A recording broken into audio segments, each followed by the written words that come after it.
to show you. Before the New York Times article came out, he posted one of my full takes where I say, like, if you're a Zionist, like, I think people who promote Israel should not be in local office. Like, they should be treated in the same exact way that people who promote Nazi Germany or apartheid South Africa are.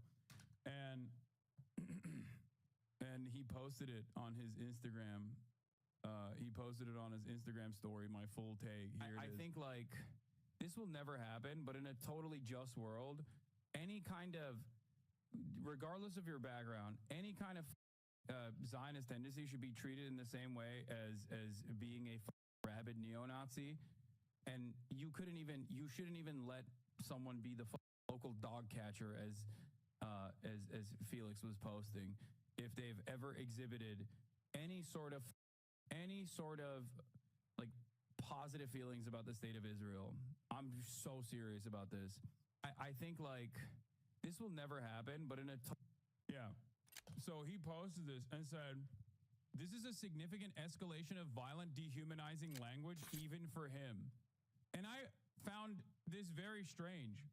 Does he assume that people are not going to actually watch or listen to the video that he posted? Like, what's the dehumanizing and violent language here? Can you tackle the argument? Or is it all you got is just a cry and be like, wow, he's being mean to Israel again and defenders of Israel again. How violent and how dehumanizing. I said, Lamau, yes, I think a politician supporting Israel, which is an apartheid state doing a genocide, should be treated in the same way as a politician supporting Nazi Germany or apartheid South Africa. Why is this violent language exactly? You could say this about Russia or Iran and you get promoted, but God forbid you say this about Israel. Like, how do people figure this out? Just be ready for this to be a big deal, even though he banned this person? No, it's not going to be a big deal. They found a chatter in the photos they took that was insta-banned. Like, I don't give a shit. It's only a big deal if you make it a big deal by bringing it over here. Who cares if they try to, like, brigade it and lose their minds over it? Yes, unlike Ethan, I actually don't only have paid members who I then ban anyway, okay? Ethan only allows paid dissent, people that pay him to speak in his chat, and he bans them regardless when they actually step out of line in any way, shape, or form. He's created the most insane hug box of all time. I, on the other hand, like having political discourse in this chat, in this community. I'm a political commentator. I have Trump supporters on here. I have neo-Nazis that come into the chat all the time. I have Ethan Klein fans who come in here with no understanding of anything, really. Yeah, I ban him. Ethan is so allergic to any sort of pushback that he will literally button his employees that he has hired when they say something that he finds to be unacceptable. And that, by the way, isn't that they've said something reactionary or whatever. He finds it to be unacceptable because they're dissenting, okay? And then those guys mysteriously leave the studio in the aftermath of that, you know? But yeah, it's interesting that, you know, he posted this take as it.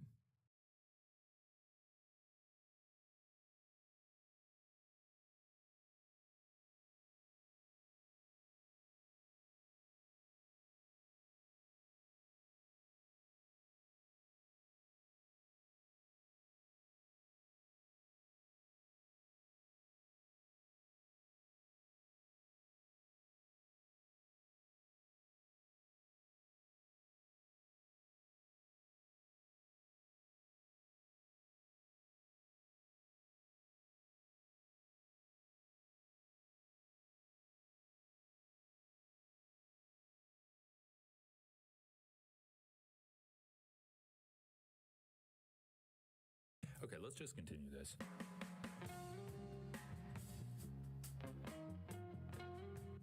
So you state, I think, so once again, this is like an extremely weird letter to me because additionally, they're like, your desire to falsely paint Ethan as supporting genocide in Gaza is emphasized by the end of the first defamatory video where you state this, saying that other people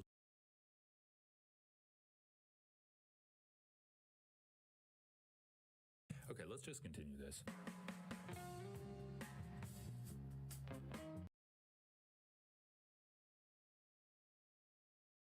If you've never heard of the pro-Israel content creator Lonabox, then good for you, because I think you'd be hard-pressed to find a more moronic and risible individual than this guy. Because what Lonabox does is he pretends to be a leftist who, unlike the radical and fringe left, has enlightened and educated takes on important geopolitical issues like Israel and Palestine, where he can understand both sides thanks to the wealth of research that he does. And I had a whole video planned out about Lonabox's pathetic performance in a debate we had where he refused to talk about any issues of substance and spent his time obfuscating and mocking me. But then Lonabox handed me a gift, and this was a really wonderful gift. And whilst I really don't like the guy, I do have to hand him kudos for this, because Lonabox tried to debunk one of the most eminent theorists of settler colonialism, Patrick Wolf, without actually knowing what settler colonialism is. And this level of confidence is truly inspiring. It really shows that if you believe in yourself, anything is possible. You may not do it well, but you can do it. When people try to throw it into the category of settler colonialism, especially when settler colonialism is usually understood as economic projects by capitalist powers trying to plunder nations, there's so many qualitative differences that people overlook to their peril, like to their detriment. Now, Lonabox, if you're going to try and discredit an entire essay, it might be a good idea to first of all read that essay, but if you can't be bothered to do that, at least have a basic idea of what settler colonialism is, because what Lonabox says here and throughout his video is not at all what settler colonialism, as discussed by Patrick Wolf, actually is, because Lonabox seems to think that it has a lot to do with the exploitation of resources, but this is the exact opposite of what Patrick Wolf describes settler colonialism as, because what Wolf says is that unlike classical colonialism, the kind we would think of with, say, the British Empire and India, there may have been settlers in that place, but the principal goal of Britain's colonization of the area was the extraction of resources and returning them to the mother colony. However, in the case of settler colonialism, as Patrick Wolf argues, what the key goal is not the exploitation of the natives, although often this does end up happening. What it principally is their elimination, whether that is physically or culturally, so as to destroy the alternative society which these people propose. Europeans went to places like Australia, North America, or Palestine, not in order primarily to exploit the natives, although they certainly did so, but that wasn't their primary intention. They went rather to replace the natives. They went to become Australians, to stay there over the generations, which is an entirely different kind of formation. The logic of settler colonialism, being a project of replacement, is first and foremost one of elimination. And you know what's hilarious is that Wolf actually showed how in America you could see both different kinds of colonization being present in the case of black people and Native Americans. Now, what Wolf spoke about was that in the 1920s there was a considerable amount of racial legislation passed in the United States, and perhaps the zenith and the most racist part of this was the one-drop law, which saw all people who had one drop of black blood, something that literally went further than the Nazis, meant that they were a black person. However, one of the problems was that in Virginia, many people saw themselves as being descended from Pocahontas, and so the colonial landowners were a bit worried about this. And so to spare these colonial landowners from becoming a native, what was done was something called the Pocahontas exception, which meant that you were not a Native American by virtue of having one drop of native blood. And what you see here is the difference between settler colonialism and classical colonialism expressed in the legacy of slavery. On the one hand, a black person, a human being seen as a useful source of cheap labor, needed to be maximized as property, whereas the Native American, on the other hand, who had no place within settler society because of the alternative that their existence posed, well, the law sought to eliminate them. This is how administrative means can be used to eliminate someone without actually having to do it physically. You do gain something from looking at the settler colonial aspects of Zionism and the fact that they, again, even if it wasn't like settler colonialism when they exploited the locals, because what they tended to do more often... Team deathmatch! Playtime's over! Let's see what you're made of! And they... Got the lead, now hold it! Because Jewish friends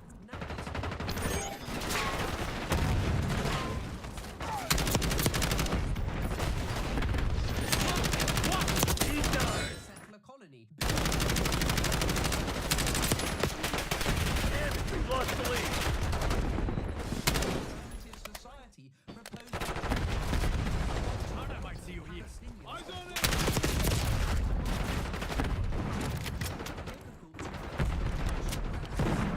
Throwing stun.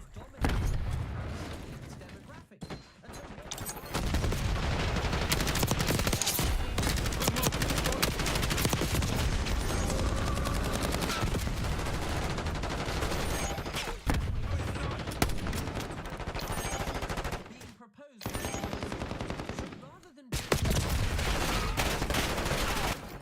actually shows you why it is, and this is something that Wolf and others as a settler colony Archangel going hot. and also Effective shot.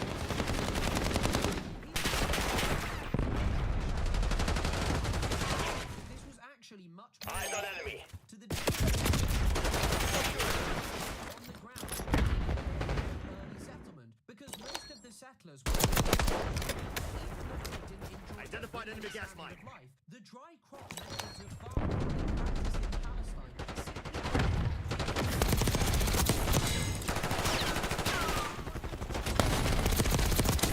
BDA 1 down. 2 weeks ago.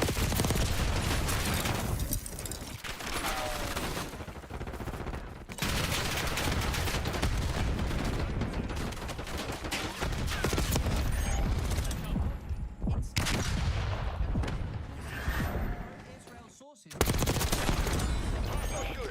without ever Foot patrol. The term colonial, but Hostile planet Springline. It's from a book called Colonial Empire. 1966. Stun inbound. Germany, they talk about France, they talk about Spain, the UK. Blast. Located shock charge.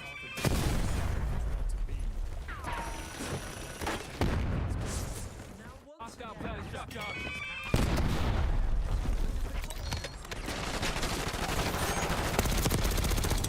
decides to highlight a Send an incendiary. Shock charge and he didn't include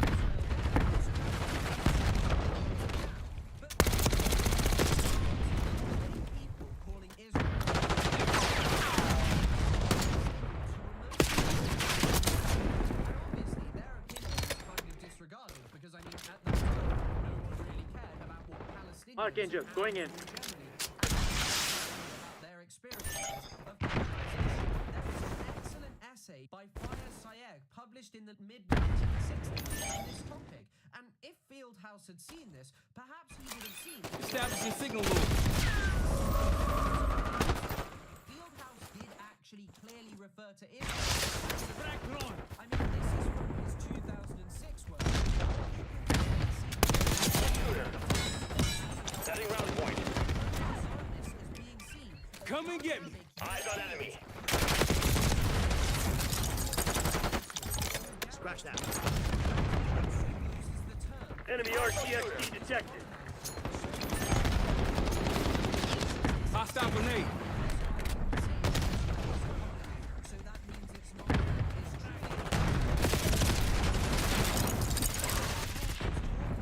Grenade going out. exactly the same thing. See that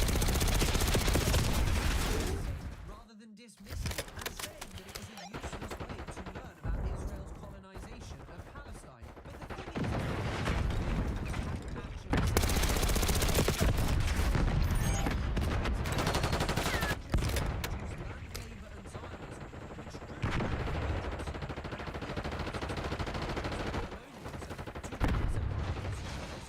settlement colony. Target ID. Incoming grenade. Removal of the native population allowed the settlers to develop a sense of cultural and European concept Back up. 12 o'clock. of one of the early Zionist political parties, Hapoel Hatzer,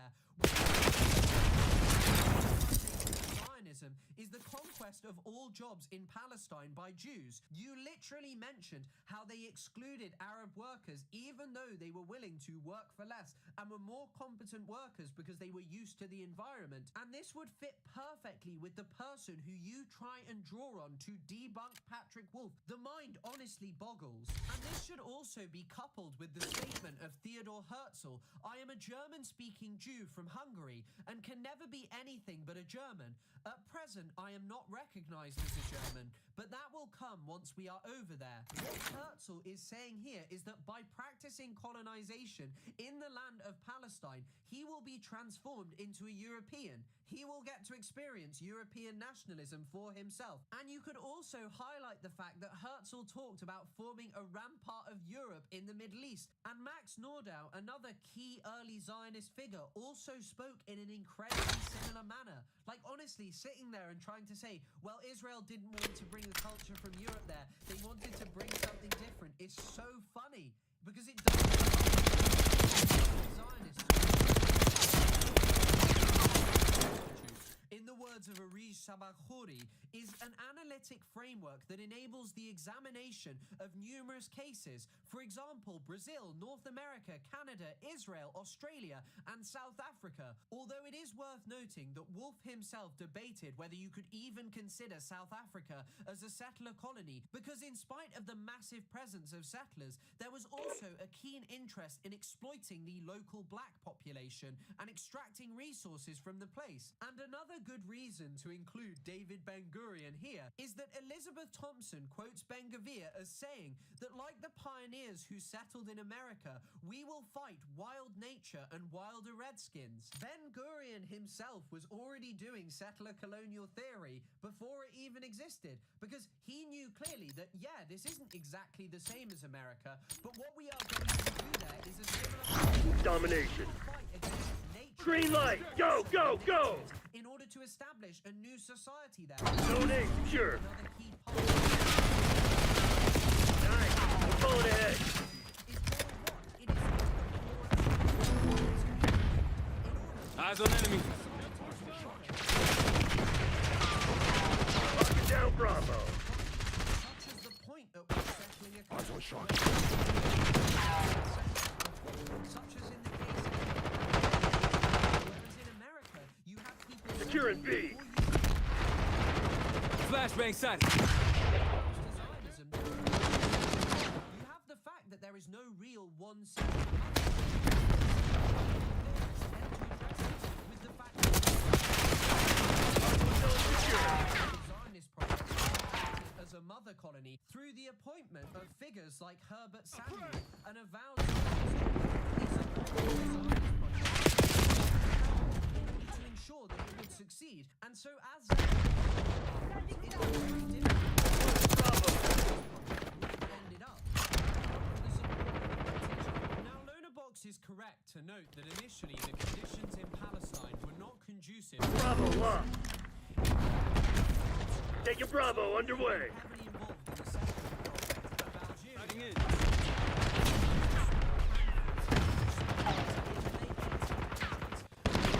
Quickly soured on the project, and it was pretty clear that he wasn't going to make it. Take it B. In fact, once David Ben-Gurion was campaigning across the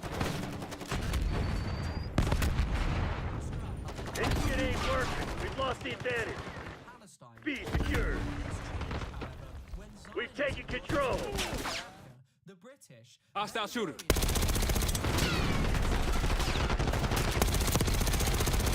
Losing B. Securing C. he managed to recruit 1,500 the Balfour Declaration. Over the 100 years over the previous 2 years. And even if you want to the World Zionist Organization, which was a group of ideological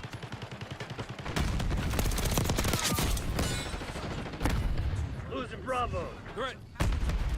Lighting Molotov.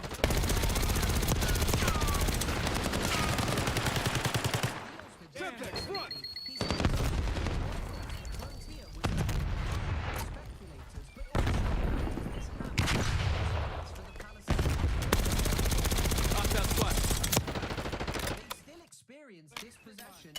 similar way. Although it was on purpose, there are clear examples of violence and many other Losing B. the society which existed. Spring mine spotted. We lost B. Otherwise, that were already inhabited.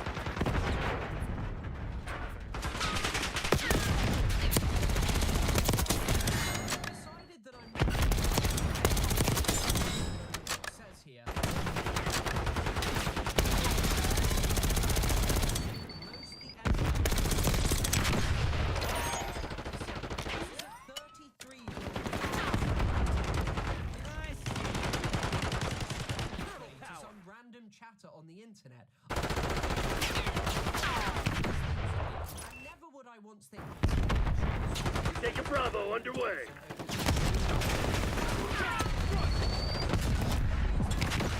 Crash. Entering the objective at 10. Touch grenade. Bravo's armed. Eyes on hostile suspects. It's an empty land. There's no one living there. Yitzhak Losing Bravo. a settlement set up Want a piece of me? what Yitzhak Epstein said of the founding was Hostile stuff. Not this time. people out of their derelict homes. Restore the castaway turn. Semtex. Front. Ideas. The weeping of the Arab women on the day their families left the village of Jaouni, which is Rosh Pina, to the east of Haran, which lies beyond the Jordan. Losing B. And the entire valley reversed Located sleeper agent. against the rocks. The Jewish Colonization Association and board Deploy napalm strike on my grave. So fast. Hostile grenade.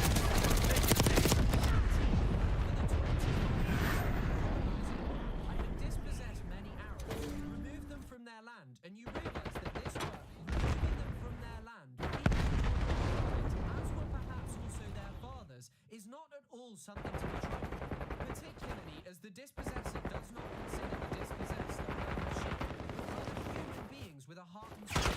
I had to carry out the dispossessions because the Yeshuv required this of me, but I always tried to perform this. TACOM, help me down the bomb.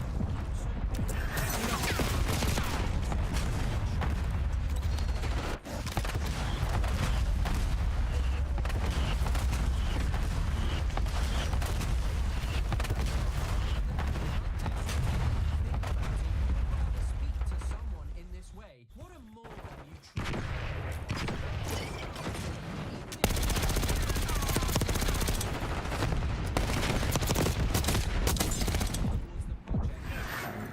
Frag. They made it clear. Hostile throwing impact.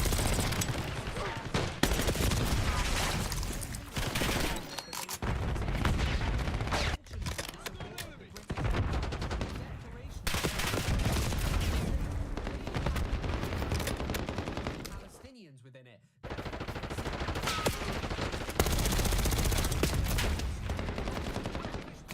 And so this was always going to require huge amounts of expulsions.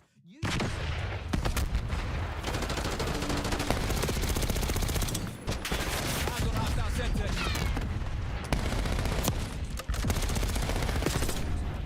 most famous quote.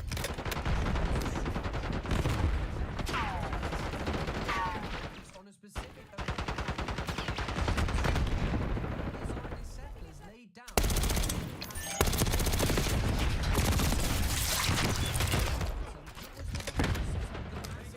We got moved. Losing Bravo.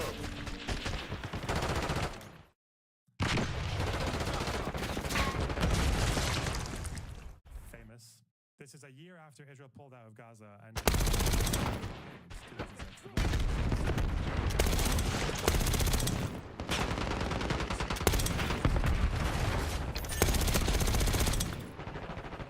Losing B.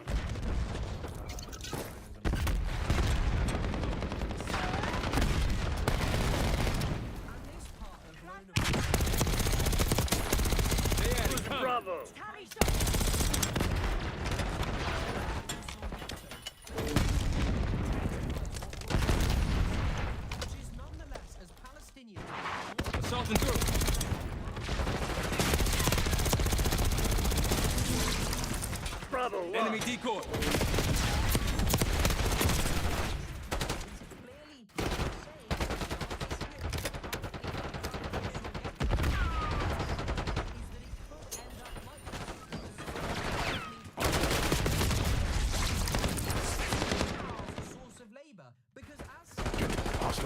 Absolutely destroyed the economy of the Gaza Strip. Hostile grenade. Stun inbound. Take your head out your ass and your finger off the trigger. Target removed. Hostile UAV established overhead.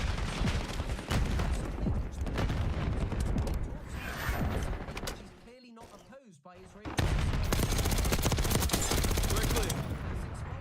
Of 2 million Palestinians. Take it again. Come on. Semtex. Front incoming flash. B locked down. Get down, Brad. Israel leveled large Finish lines in sight. Don't let up. UAV commencing surveillance operation. Enemy eliminated. Israel is under Eyes on hostile Semtex. UAV flight strategic attempt on my mount.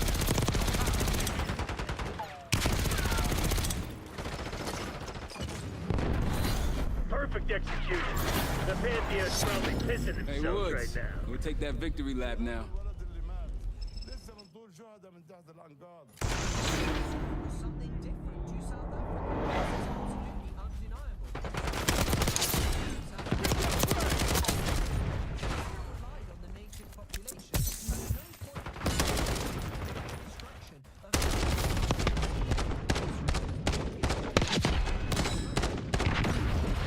and the Gaza have comparisons to the Warsaw Ghetto, because what the Nazis actually did to Warsaw, according to the record,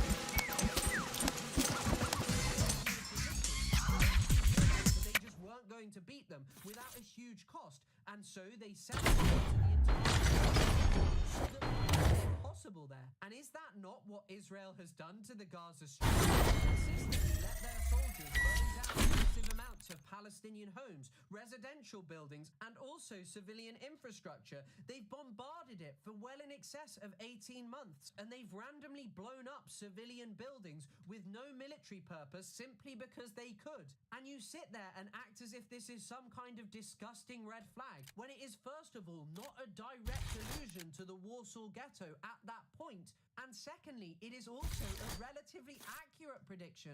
And I mean, this is just indicative of Loner Box's argument. He has not read this essay. He cannot confront the actual substance of it, and so he just goes after a couple of quotes. And he does the same with this quote by Herzl. As Herzl, founding father of Zionism, observed in his allegorical manifesto/novel, if I wish to substitute a new building for an old one, I must demolish before I construct. And it's like, wow, this just sounds like Nakba, right? This just sounds like blowing up a village and replacing it with a Jewish community, right? These prefatory remarks are merely intended as a hasty reply to the massed objections which the very words Jewish state are certain to arouse. Henceforth, we shall proceed more slowly to meet further objections to and explain in detail what has been as yet only indicated. And we shall try, in the interests of this pamphlet, to avoid making it a dull exposition. Short aphoristic chapters will therefore best answer the purpose. If I wish to substitute a new building for an old one, I must demolish before I construct. I shall therefore keep to this natural sequence. In the first and general part 1 shall explain my ideas, remove all prejudices, determine essential political and economic conditions, and develop the plan. And then he goes on to talk about the Jewish question. He's not talking about planning to destroy Palestinian buildings. He's talking about dismantling pre-existing Jewish opinions about emancipation and argue why they're wrong and why a Jewish state is what would actually ensure survival, not assimilation. He's not saying anything about, but this Patrick Wolf guy just grabs this to say settler colonialism destroys to replace. Like, it's such a bad faith quote, and you cannot do this by accident. This is completely intentional. But Wolf literally refers to it as an allegory, as if it had a hidden meaning, so the specific context of where it was actually said wouldn't matter all that much. And even then, if you read on just the tiniest bit, you can see he says, in a kind of realization that took place half a century later, the one-time deputy mayor of West Jerusalem, Meron Benvenisti, recalled, as a member of a pioneering youth movement, I myself made the desert bloom by uprooting the ancient olive trees of Al-Basar to clear the ground for a banana grove, as required by the planned farming principles of my kibbutz, Rosh Hanikra. He alludes to differences between Zionism and other forms of European colonialism, like in the sense of like renaming places to Hebrew names is actually more like old biblical names rather than trying to just like, you know, if they come from Europe, right? There's no like new Moscow, okay, or new Odessa in Israel, right? It's things like that, or the idea that it's not just like bringing the culture of a mother country into the place that you're coming from. It's a bit different from that, right? But he alludes to these differences, but he doesn't really highlight them at all. Like, he still just tries to shoehorn Israel into all these other different colonialisms of Europe and America and everything else.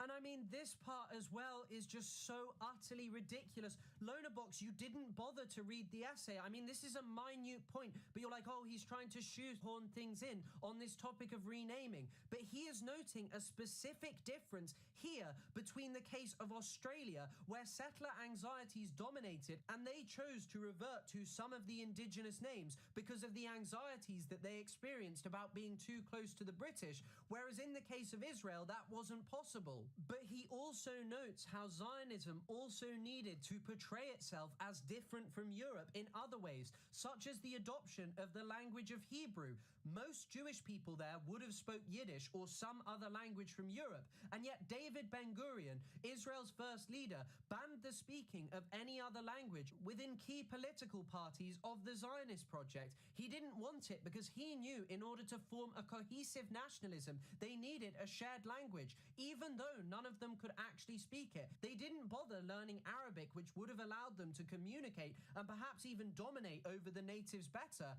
They chose to learn Hebrew because it would distance them from European Jewish people. But still, as I noted previously, this doesn't mean that Israel didn't bring with it European culture. As their early founders put it, that is exactly what they wanted to do. And they built European-style cities within that land. They planted European-style trees within that land. So this idea that they didn't bring the culture of Europe is fundamentally ridiculous, especially, as I noted in my previous video, that Israel and its first leaders like David Ben-Gurion often said that they wanted to distance themselves from Arab culture, even in the case of the Mizrahi Jewish people brought over from Arab countries. They openly spoke about how much they didn't like it. And not even just him.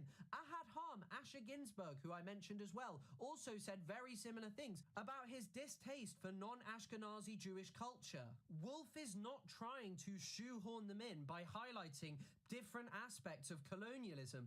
What Wolf is actually doing is showing how the theory of settler colonialism, the idea that settler colonial societies are premised on the elimination of the native people and the alternative society that they propose, is an effective means for comparing disparate examples which do have their own particular uniquenesses. But of course, for Lonerbox, because he hasn't read the essay, he doesn't actually know what Wolf is talking about. Book where they basically describe Zionism as pure colonial movement, as pure colonial settlement. But then they do a footnote where they say there are caveats. They do a footnote where they say there are salient differences, which are Zionism's nature as an ethnic national rather than an economic project, the refugee status of most of the Jews who came to Palestine, the loose organization of the diaspora Jewish communities as opposed to a well-organized colonial mother country, and lastly, the ideal of the return of Zion, which is grounded in Jewish tradition. So they say it's colonialism, but all these very, very crucial things that make it fairly qualitatively different from your average European colonial project. All of these differences highlighted by Orhan Yiftachel really don't actually change it. Israel was still a project that sought to eliminate the Palestinian people. You can see, as I've highlighted, how throughout Wolf's other work, he discusses this, and he is not the only settler colonial theorist who has actually talked about this. There were other people who fled persecution, religious persecution, who moved over to America and became settlers. Sure, it wasn't on the scale of Israel, but does it change their relationship to the native population as settlers?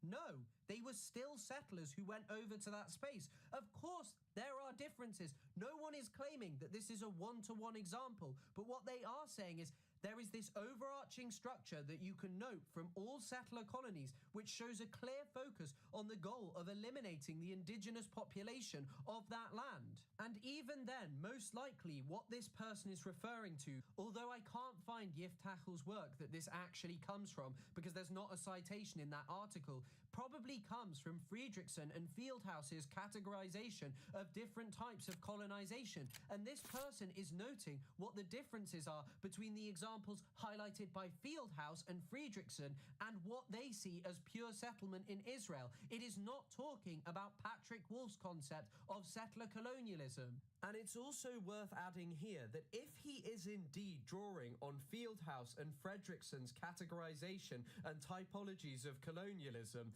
then it wouldn't be all that surprising, because as Gershon Shafir has noted, they themselves said that colonialism was not made of one cloth. So highlighting differences between different examples of colonialism is hardly surprising. Across every single expression of it, there were many differences. It is not one uniform thing. And perhaps Lonerbox, if you actually did some research rather than watching YouTube videos whilst playing World of Warcraft and going on propaganda trips to Israel, you might actually start learning what you're talking about. You can't say there's no colonialism or no settling from Zionism. That's ridiculous. Of course they settled. Of course they were colonizing to some extent. Of course they evicted people. They might not have planned in advance to do the Nakba, but they did do it, right? And they had those ideas swimming around in the back of their minds for quite a few years before they actually did it.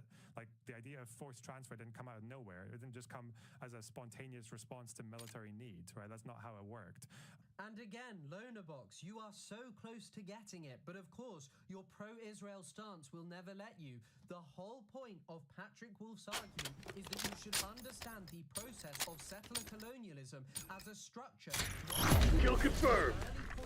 Hebrew exclusivist labor were the genesis of the expulsion of millions of Palestinians. They were not something random, as you are willing to note. You note that it doesn't come out of nowhere. You do say that it may not have been pre-planned, although there is quite a lot of evidence that it was pre-planned, drawing on Ilan Pappel's We got the lead. Now hold it. Like Plan D, Plan Dalle, and also Tom Segev, who notes the lightning speed at which it was done means that it could not have been something that was not pre-planned. However, what is clear is that if you had just bothered to read Wolf's work, you might have actually got something from it, but you dismissed it outright for reasons that don't even align with what Wolf is actually trying to say.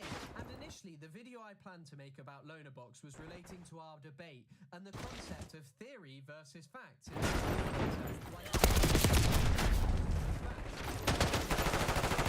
Here is that my point is throwing out the overarching truth that Zionist settlers came to Palestine, expelled the Palestinian people, and clearly, even in the very early period, had the trappings that this was going to be something much bigger. Because you're not going to read a book about this. You'd rather just do research on your Twitch stream and talk about things that fit with your narrative. That's why you're never going to be pro-Palestine.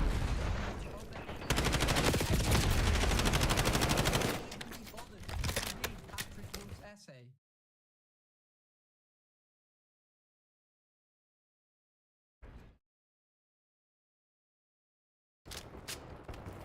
The world of prosperity features is a very dark place. These people as a means to manipulate thousands of vulnerable, innocent people out of their hard earned.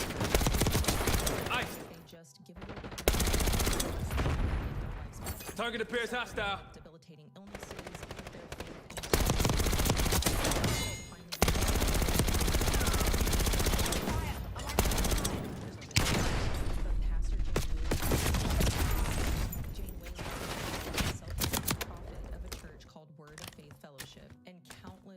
horrifying stories have come out about this church.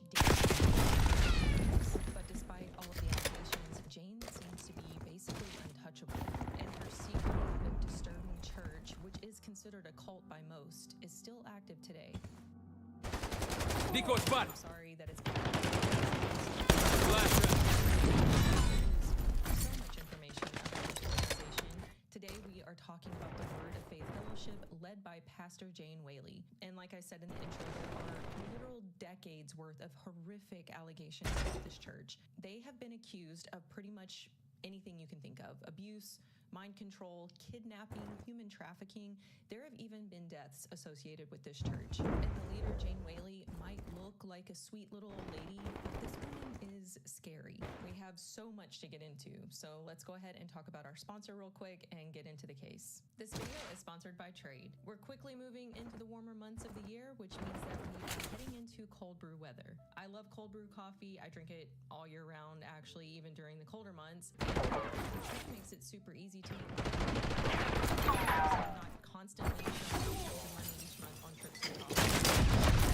15 extra to source the best quality coffee beans designed specifically for cold brew. Every bag is roasted to order, so it always arrives super fresh, and you can really taste and smell the difference between the freshly roasted coffee from Trade and what you normally find at the grocery store. Trade Trophies at you.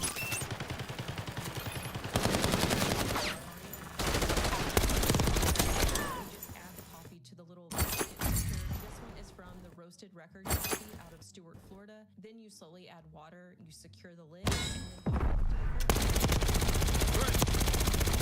it so it's ready by morning. And then you sign up for a cold brew subscription. Moving with Archangel. Trade.com/summer to get your free cold brew maker. Firing Archangel. Subscriptions. That's drinktrade.com/summer, or you can scan the QR code. UAV available for tasking. Second, launch calling in UAV. watchdog. UAV in the turret. We have eyes.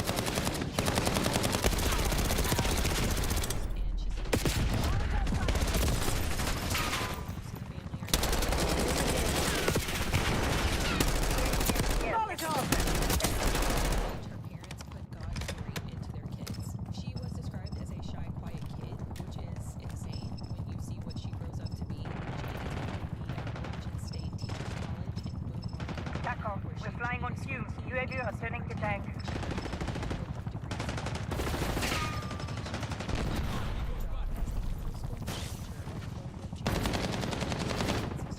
Jane's brother introduced her to a man named Sam Whaley. Sam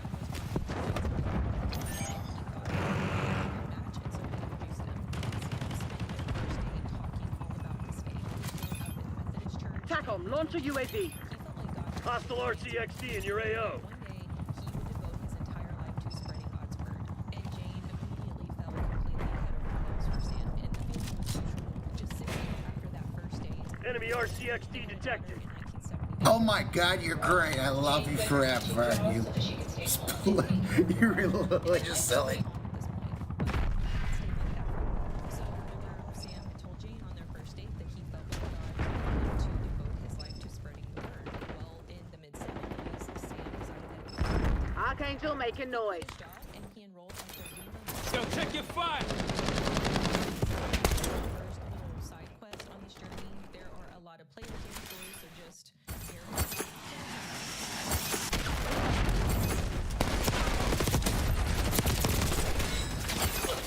It's different than the Word of Faith Fellowship. In the Word of Faith is a form of prosperity gospel. Now, there is some evidence that Kenneth Hagin actually plagiarized a 19th century pastor named E.W. Kenyon, who is thought to be the true father of the prosperity gospel. But just for the sake of feel like broke. and clarity, we're not going to get into that part of the story. Confirmed. Is teaching that positive thinking and monetary donations to their church are good health. So basically, give a portion of your income to the church, and the idea is that you'll be blessed. God will bless you with success in your life, some extra money, or you might be sick.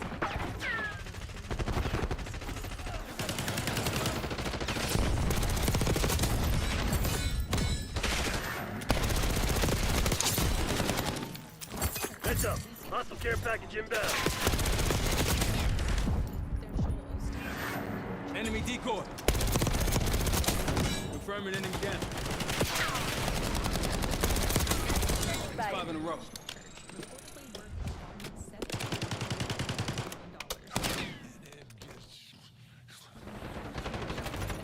TACOM, get a UAV in the air. UAV established overhead. While he's being interviewed by Inside Edition. Hostile RCXD, UAV. What's the target ID? UAV fuel check, 50%. We wrestle not with flesh and blood. Paula White, who is Donald Trump's current senior advisor in the White House office, is another prosperity preacher. Priority tasking request received. UAV Signing in.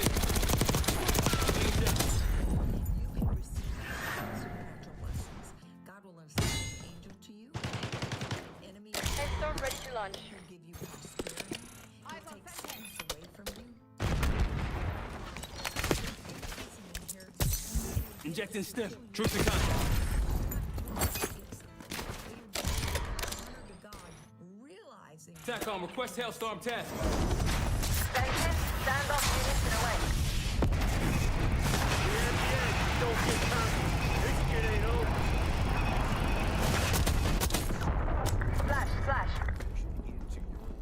Now, there are obvious issues with this type of teaching, that it's religious manipulation and exploitation, giving a portion of their heart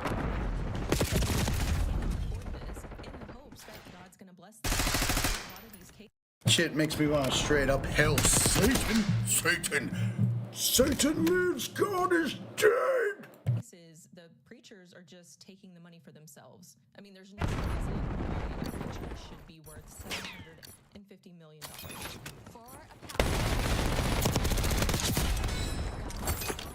Great planes, you drive in limos, And Kenneth Hagin. Enemy RCXD detected.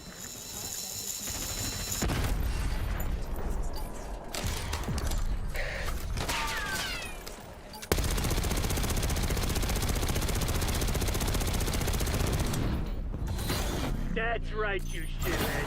The CIA's nothing Clean without win. us. Good shit. And eventually God will bless you with whatever you desire. Kenneth Hagin died back in I did find some old videos of his on YouTube, and they are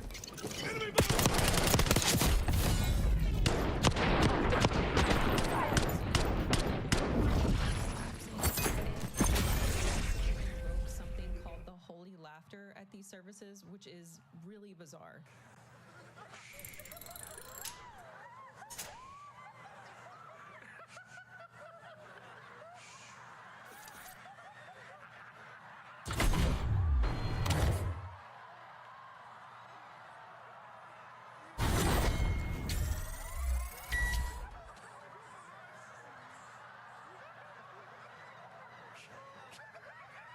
Dumb as dog shit.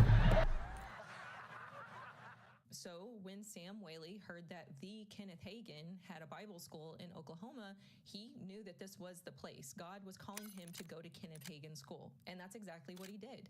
He and Jane and Robin packed up and they moved to Oklahoma, and Sam enrolled in the Bible school. Jane really took an interest in Kenneth Hagin's teachings as well. And when Sam would bring home recordings of the teachings that he was being given from the school, Jane would sit and listen, and she would take notes and stuff. And after Sam graduated, he and Jane spent the next few years traveling all over the world, ministering at little churches. Then in 1979, they moved back to North Carolina, and they founded their very own church in a small town called Spindale, and they called it the Word of Faith Fellowship. This was Sam's first time preaching in his very own church, and he was over the moon. But not long after the church opened, Sam got a job offer that he couldn't refuse. He was offered a teaching position at Kenneth Hagin's Bible school back in Oklahoma. At this point, Word of Faith Fellowship was still pretty small. There weren't very many members just yet.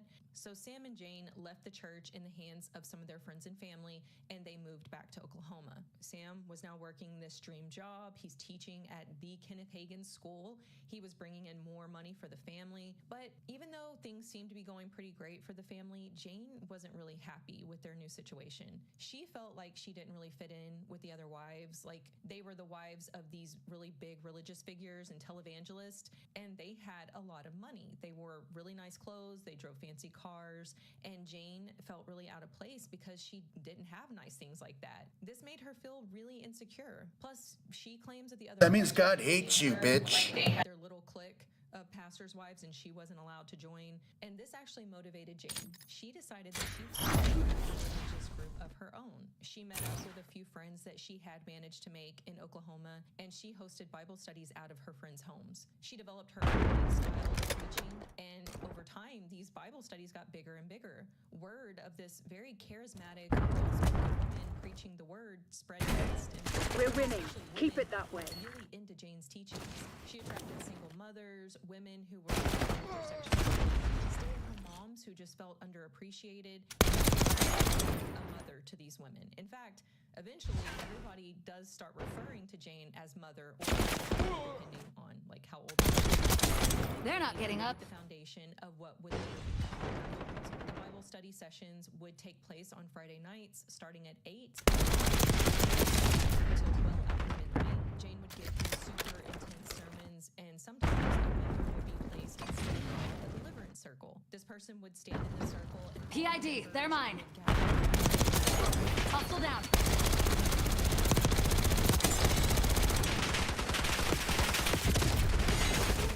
That they were striking the demons out of these people. This practice is called blasting, and it becomes a symbol.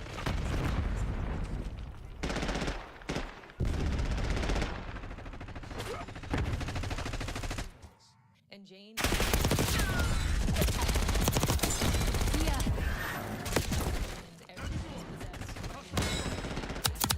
We'll talk about later, but this blasting practice is Grenade inbound. Flag down. Enemy sighted.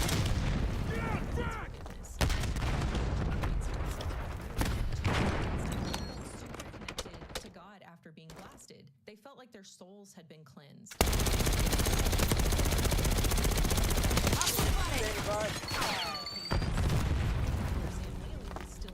It's real blasted, baby. Out about what Jane was doing. TACOM, requesting recon overhead. UAV commencing surveillance operation.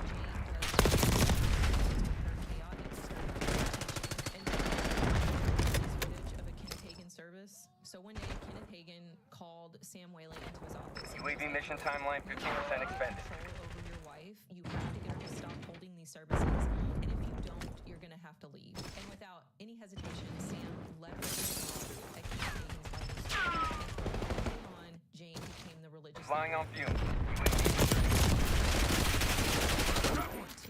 That ain't holy. So let me get this straight. This brokey, who God obviously hates because she's a brokey, and a woman who is gonna lead a movement. Yeah, blasphemy. Thank you.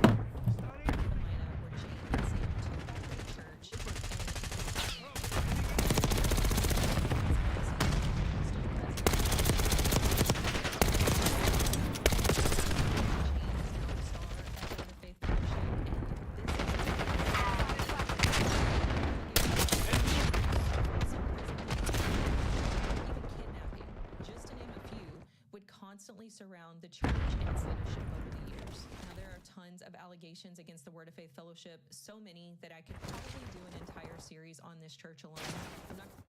When I was a kid, we used to use the word star for basically a replacement for the R word. Didn't really, I mean, people use, honestly, it's like, it was, whatever. But it was funnier to call someone a star. Gay, a star. Goddamn movie star. But you're honestly, you're just kind of throwing the R slur at them. Every single allegation, of course, but I do want to leave of just talking. You're going to hear about the extreme abuse. You're going to hear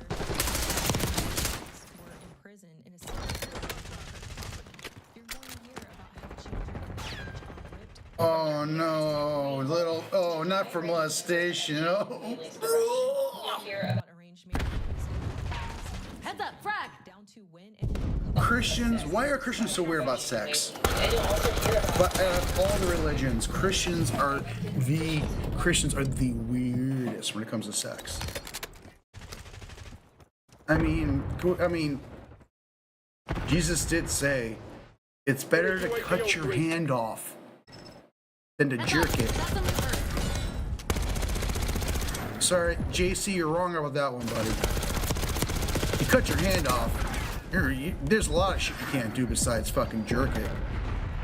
You can't feed the poor very well if you cut your hand off. So maybe it's not worse. That's just weird. See? Yeah, weird. Christians are weird about sex.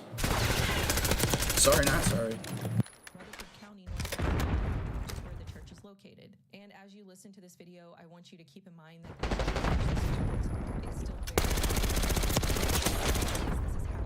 Identified enemy mine. How's it feel? Spotted enemy stun. These are claims that Requesting recon above.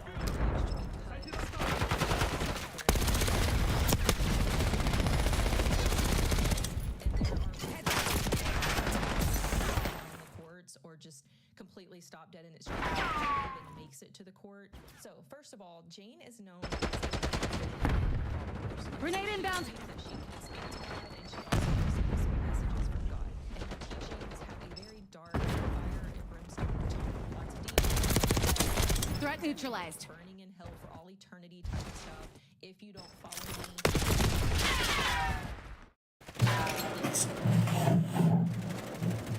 Calling yourself a prophet's like such like the perfect grift. Because you're kind of like, well, disprove me. How do you know I'm not talking? You fuck up. All right, yeah, I'm talking to God now. You know what he says? Smoke weed every day. Oh my God, God is Nate Dogg. No way.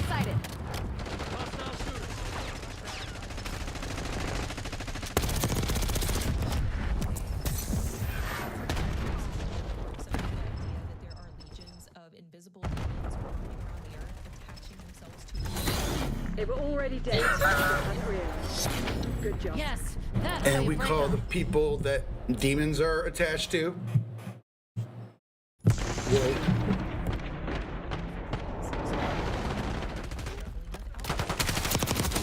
Got one. Worker, whoa. If you are trans, demons. Watching or playing sports, you have what she calls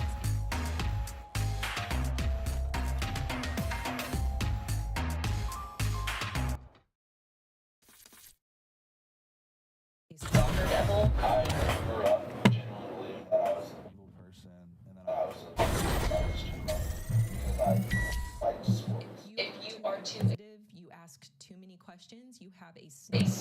If you are donating enough of your money to the church, you have a greedy devil. If a boy in the church happens to themselves in a way that the others find effeminate, you are said to have a homosexual demon. And the one type of demon that Jane consistently claims everyone has, especially children, is what she calls the clean demon. This is a demon that allegedly attaches itself to anyone who has any sexual urges or sexual thoughts whatsoever. Jane will constantly be accusing the children in the church of having a demon, especially teenage boys. It's the unclean that has driven every one of them out of here. I was being accused of unclean, which is this vague, accusation that we got all the time. Get up in the pulpit and throw them into the floor and get their devils out. Now Jane, like I said, is the prophet. She is the leader of this church, cult, whatever you want to call it. She is the final authority on everything, but she does have select members who are like a close inner circle, and those people have power in the church as well. These are ministers within the church who oversee assigned church members, and these are the people that Jane has deemed worthy enough to join her closest inner ranks. The ministers are assigned certain families that they are to watch over, and they are essentially Jane's eyes and ears within the church, and they are to report any rule breaking directly to Jane. And we will be getting into what exactly those rules are in just a bit, and let me just say, Jane Whaley is an extremely strict authoritarian leader, and some of these rules are just downright not just the ministers who are instructed to run to Jane and tattle on the other congregants. The members are instructed to report any wrongdoing to Jane or their assigned minister. And the wrongdoings can be as small as just thinking that another member is having an intimate thought. The person doesn't need to come out and admit that they are having these thoughts. If a minister or another member of the church is even suspicious that you are having a sexual thought whatsoever, you are reported and you are dealt with. So there is no trust or the fellowship, even spouses are to report each other for his things. And Jane has files on her members, and she keeps records of any secrets that person has, so she can use it against them if they try to leave. And what happens if someone is reported on for breaking church rules? Well, this is where those fasting sessions really come into play. Streaming into the so-called possessed person's face would drive their demons straight back to hell. The person would be made to sit, or sometimes the members would hold them down, and everyone is just screaming at the top of their lungs. And Hostiles have the hard we can't point. describe just how intense fasting sessions are. These sessions will often go on for hours at a time. It gets so intense that sometimes people pass out, sometimes they just start convulsing, and sometimes they even start vomiting. Like, they have to keep buckets nearby for when people start throwing up, because it's just such an intense experience. It makes people physically ill. And by the time the person who's fasted finally has their breakthrough and their demon has been successfully driven out, they are completely exhausted. Their ears are ringing, they're all sweaty, their voices are nearly gone. This is a regular occurrence at birthday church, and it only goes downhill from here. Children as young as 6 months old are subjected to fasting sessions as well. If a baby starts crying, if an infant baby starts crying during service, it's not because they're hungry, it's not because they need a diaper change. No, Jane says that it's because a demon is attempting to attach itself to a baby. So in order to drive out the demon, these babies will be Duh.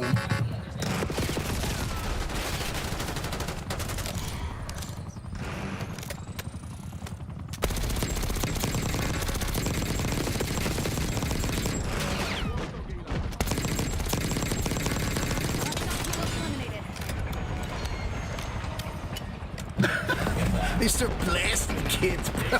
Crying for too long, they'll say, like instead of thinking, oh, maybe they need. Like, engaging foot patrol.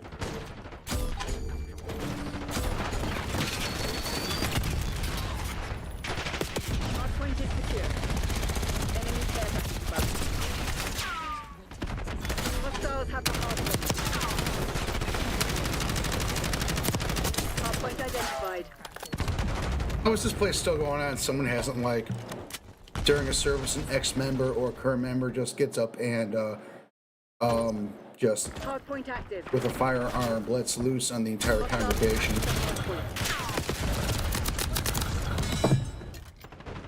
It would be horrifying, unthinkably terrifying, and ultimately completely justified situation.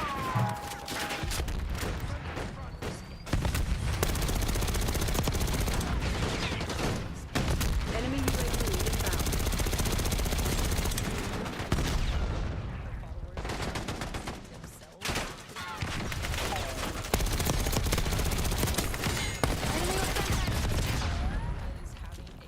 Hardpoint locked down.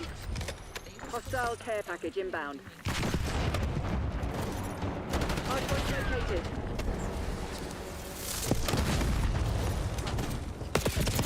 Turret detected in your AO.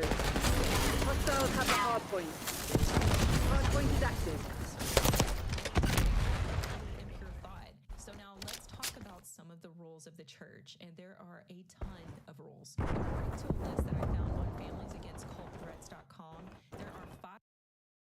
Imagine if some element like this controlling everything, like the hearing damage alone. There's people and like the throat damage. It's all kinds of just damage. Screaming constantly causes damage. Being angry causes damage. It doesn't purge. So stupid.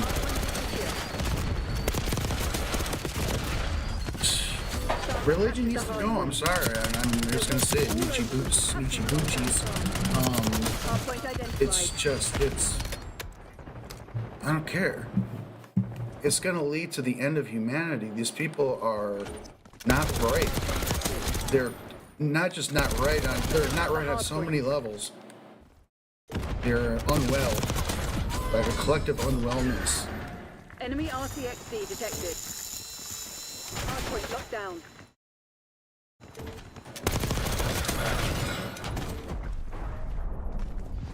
So like at what point? I mean, it's kind of.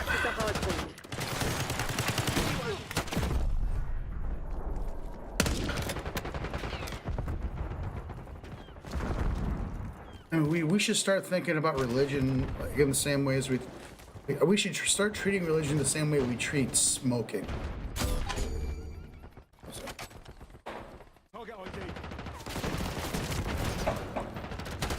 It should be contained. Damn it, Crimson, that's not good enough.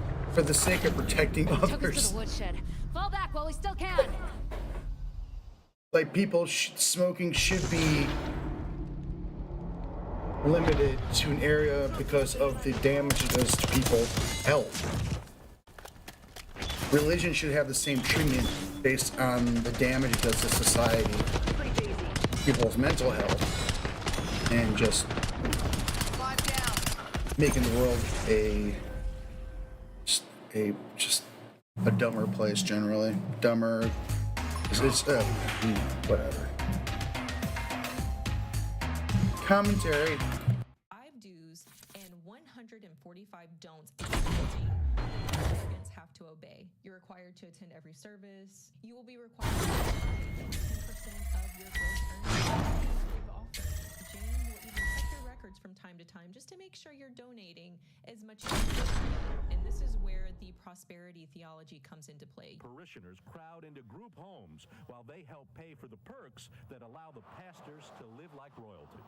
And Jane and Sam live extremely comfortably off of their donations. They have a really nice house. Jane is always in the nicest clothes. She goes on these like huge shopping sprees. You will be required to smile on command. This is called keeping your happy face. You'll be required to participate in group work projects. After each service, you are required to clean the church and fellowship hall on a rotating basis. So those were the do's, not that many of them.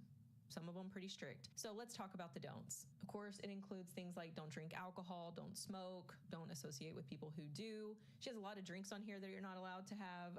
You're not allowed to drink root beer, ginger ale, and I don't see this on here, but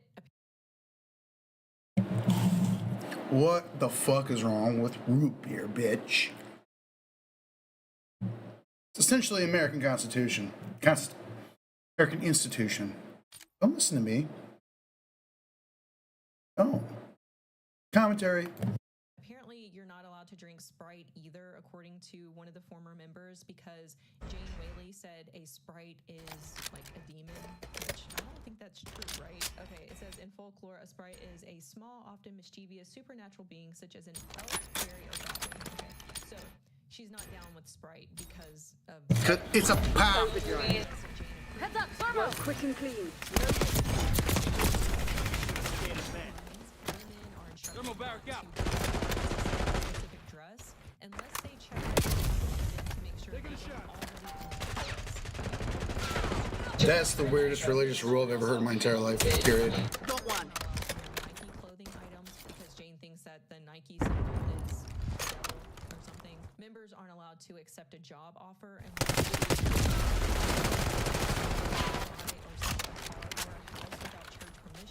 no birthdays, no incoming Semtex. holidays in general.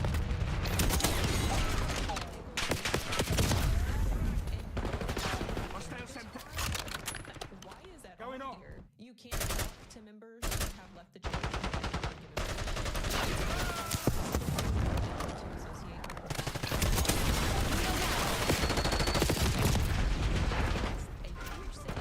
Who you get with. It's all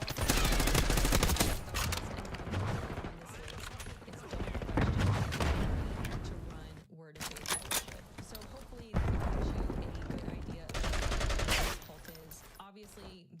not Move your her.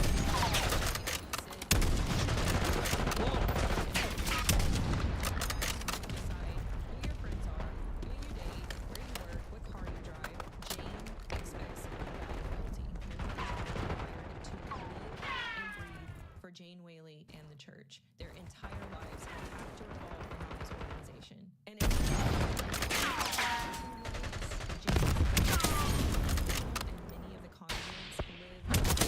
Kill confirmed. Stay on task. the members actually all live together. She'll assign several families. And so some households consider multiple church families like a little commune. So her followers The lead is ours. because if they do something that is against church rules, there are spies. Literally,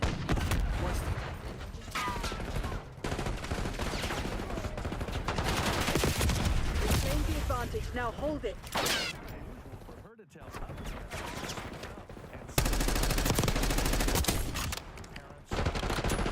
brothers from sisters.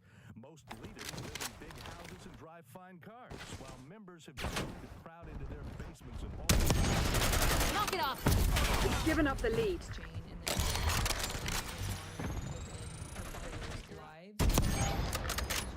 as the only one that they feel like they can go Keep it that way.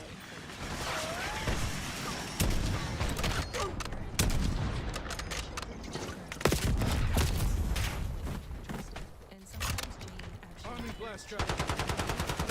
Enemy foot patrol. We've taken the lead. Stay on task. Enemy grenade! The lead is ours. Flatlined him.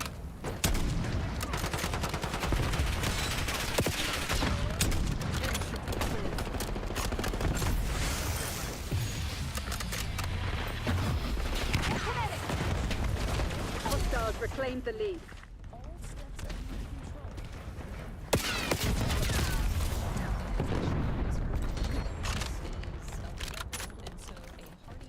blasting and an extra donation to the church.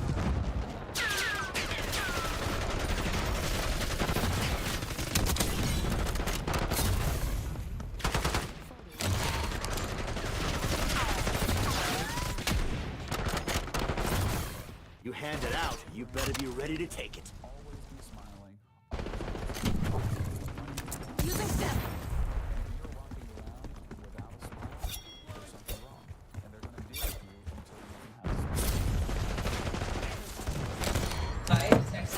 Nothing wrong.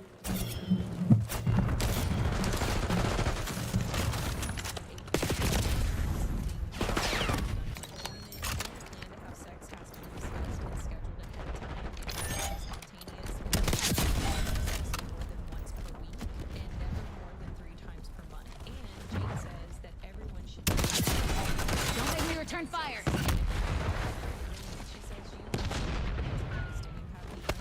Thermal grenade identified.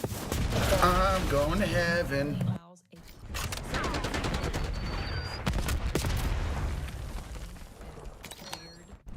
Watchdog Kilo incoming on your location.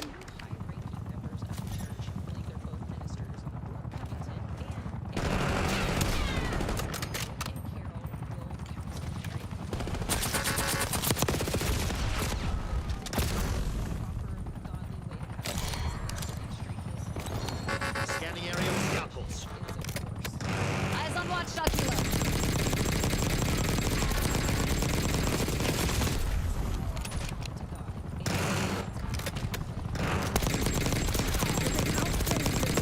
Step it up.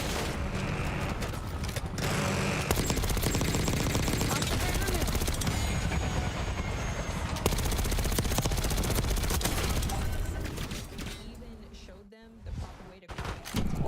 Sex, she literally said, "Oh Jesus, oh Jesus," over and over again until it sounded like she had. Hostile field up. Got eyes on a hostile. Underwhelming effort, Crimson. Was conceived by a couple, and they had not asked Jane for permission to get pregnant beforehand. Michael was born with.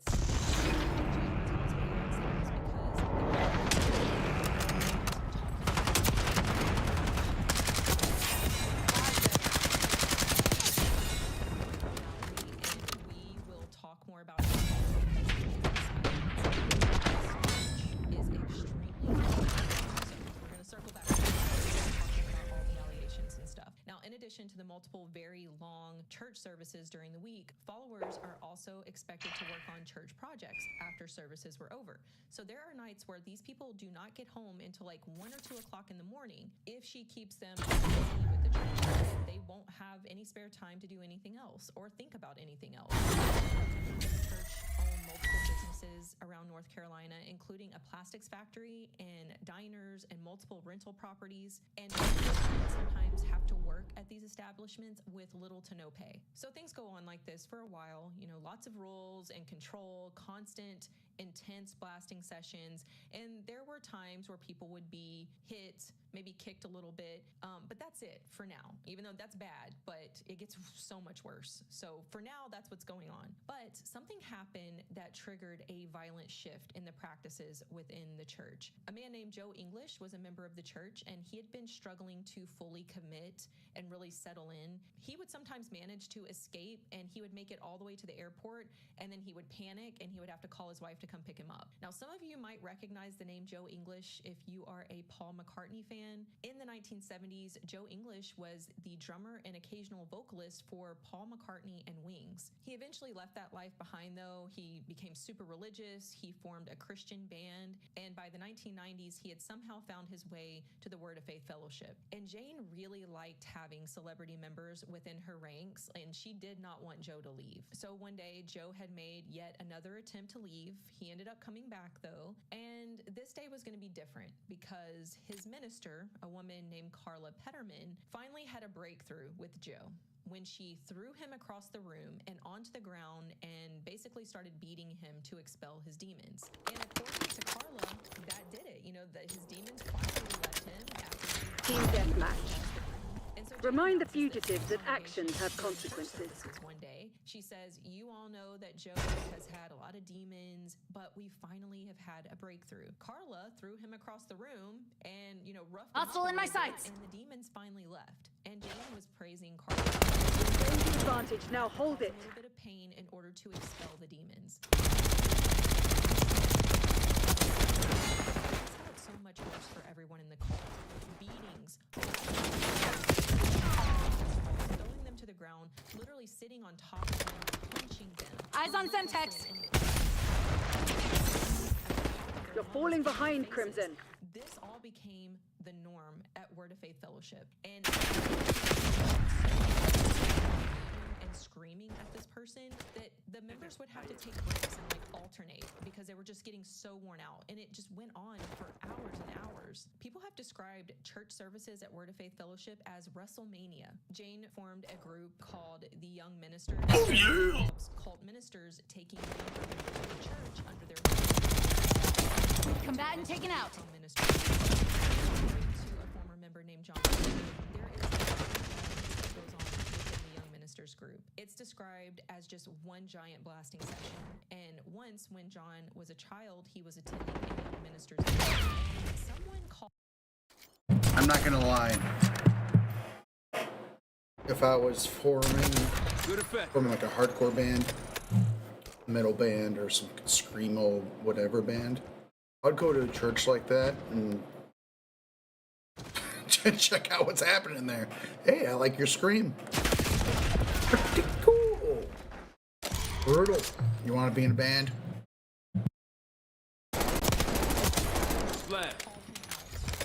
This meeting. They basically pointed at John and they said, "You're hiding something. You're not giving your whole heart to God." And they all just proceeded to blast the shit out of this kid. They slapped him. These people, they quickly learned that they just needed to make something up if they didn't know what they were supposed to be confessing. And so John confessed that he had once gotten an erection, and the beating and the blasting finally once he had confessed. Ooh, come on, man! Don't threaten us with a good time. Normal things that human beings have no control over. Now, as you probably know, the children are. I'm gonna beat me until you tell me you had a boner. Two kids outside of their church, so Jesus! And a preschool/daycare right there on church property, and the kids are not allowed to have toys or play, and former members of abuse. Why would they? Single shooter. Cheats referred to the restraints as their seatbelts to make it sound less abusive. Eddie Taylor, who just left the church after 6 years, says he got the shock of his life one Sunday morning when he just happened to go to a party. One time I walked in the nursery. Kids were tied in the chair, behind them, tied to the chair where the kids couldn't get out and play. I don't really know. I mean, they were just sitting there. Roberta Priest knows she worked in the nursery where no matter how young or fussy.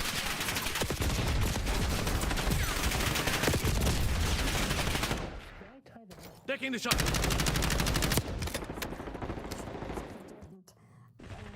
according to Jane, that was the restraints of God.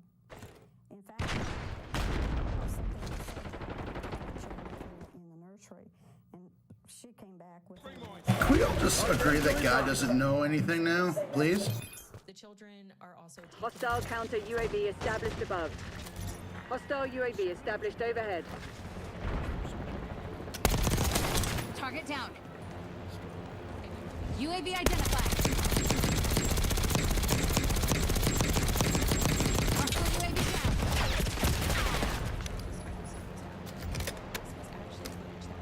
Enemy counter UAV above.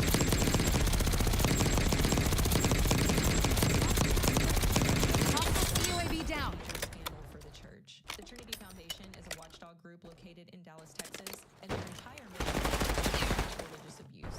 And in 1994,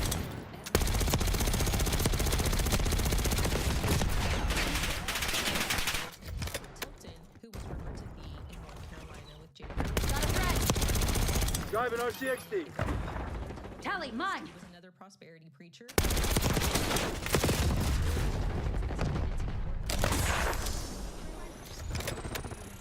Prayer requests, cash donation attached, of course, and he would personally pray for them. But instead of actually praying for these people, Robert Tilton would take money out of the envelope and just throw the prayers away. Well, in the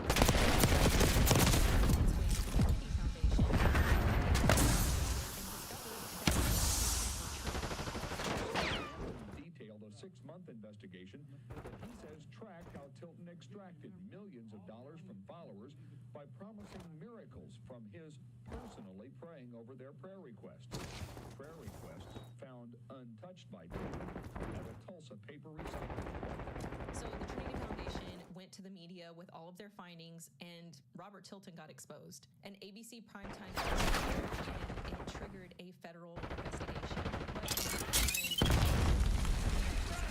And now the Trinity Foundation was hearing whispers that he was involved with a shady religious organization in North Carolina called the Word of Faith Fellowship. So in addition to his mission to find out if Robert Tilton was involved with Word of Faith, Evans would also be investigating Word of Faith themselves. The Trinity Foundation had been hearing about some abuse allegations surrounding Word of Faith.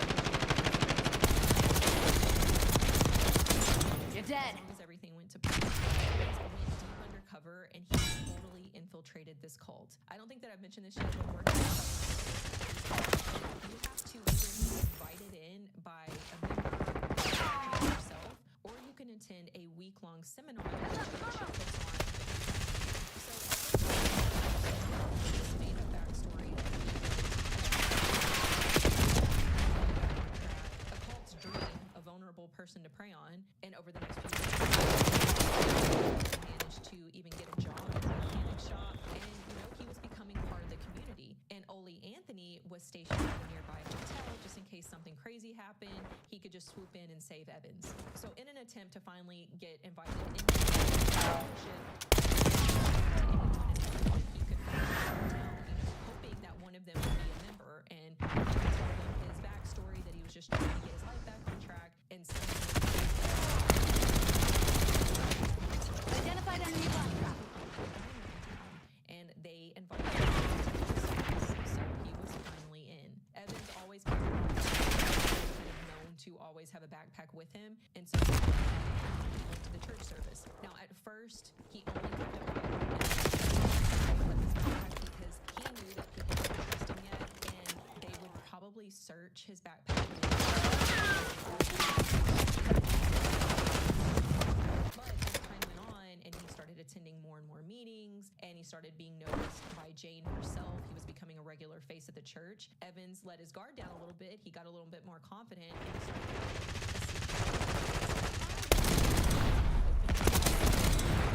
the camera out of that hole to film. And this is all thanks to Pete's undercover work. But even though Pete Evans is attending services and he's being noticed by Jane, he still isn't a full member. Jane decides when you're officially in. Tally, mine! Member, which is actually a good thing. Since he's not a member, he doesn't get watched as closely. He doesn't live in one of the church homes. His calls are not being monitored. So this means that he can keep in contact. Net call. Enemy watchdog helo inbound.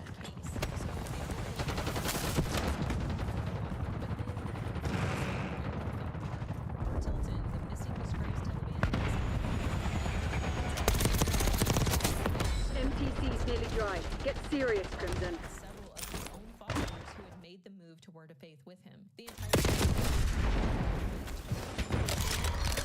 started blasting Tilton's brothers. Now, Evans knew that he could not let Robert Tilton see him because he knew who he was. Evans had been involved in that Trinity Foundation investigation a few years earlier, and if Robert Tilton saw him, he knew that he The CIA against a handful of goddamn criminals. This is the best you can do. The math's not hard. We lost. Blasting session.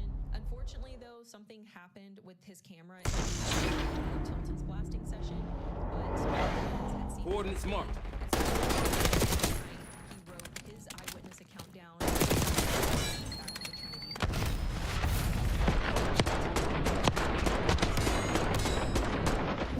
And that makes 10.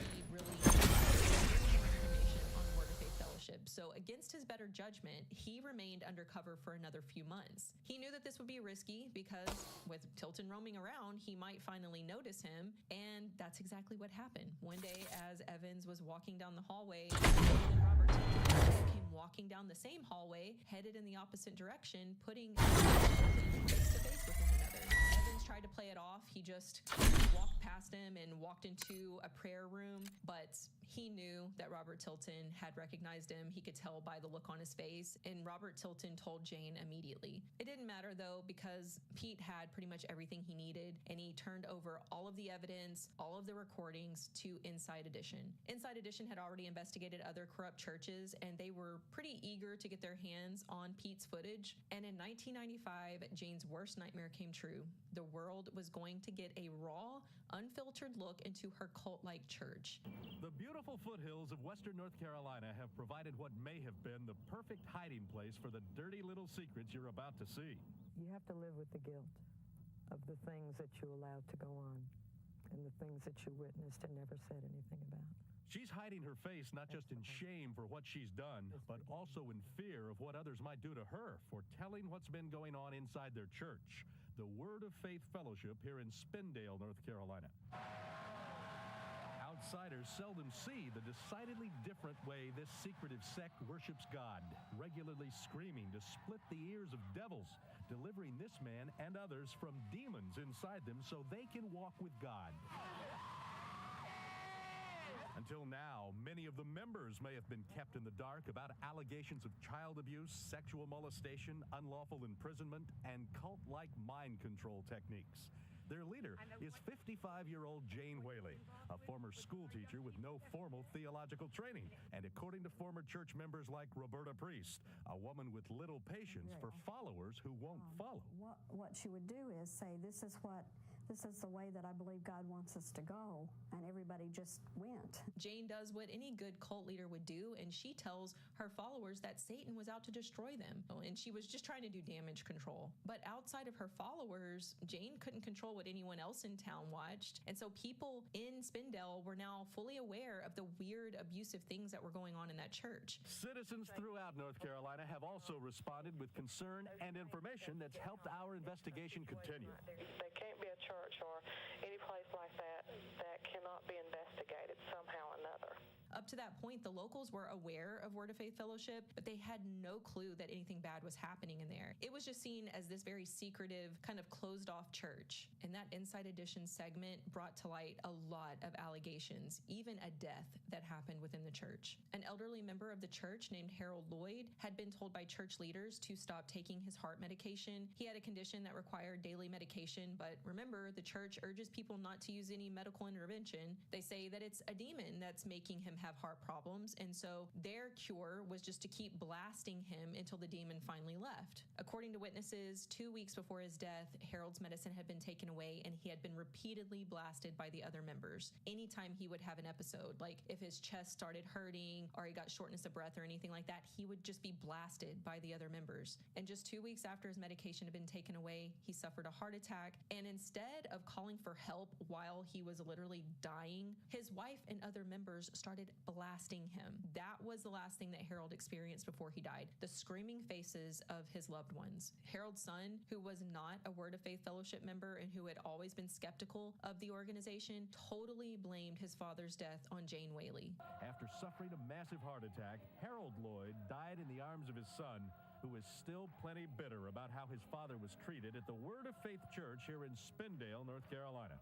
The 4 people that I've talked to, they've agreed to sign affidavits saying that they witnessed for 2 weeks prior to his death that medication was withheld from him.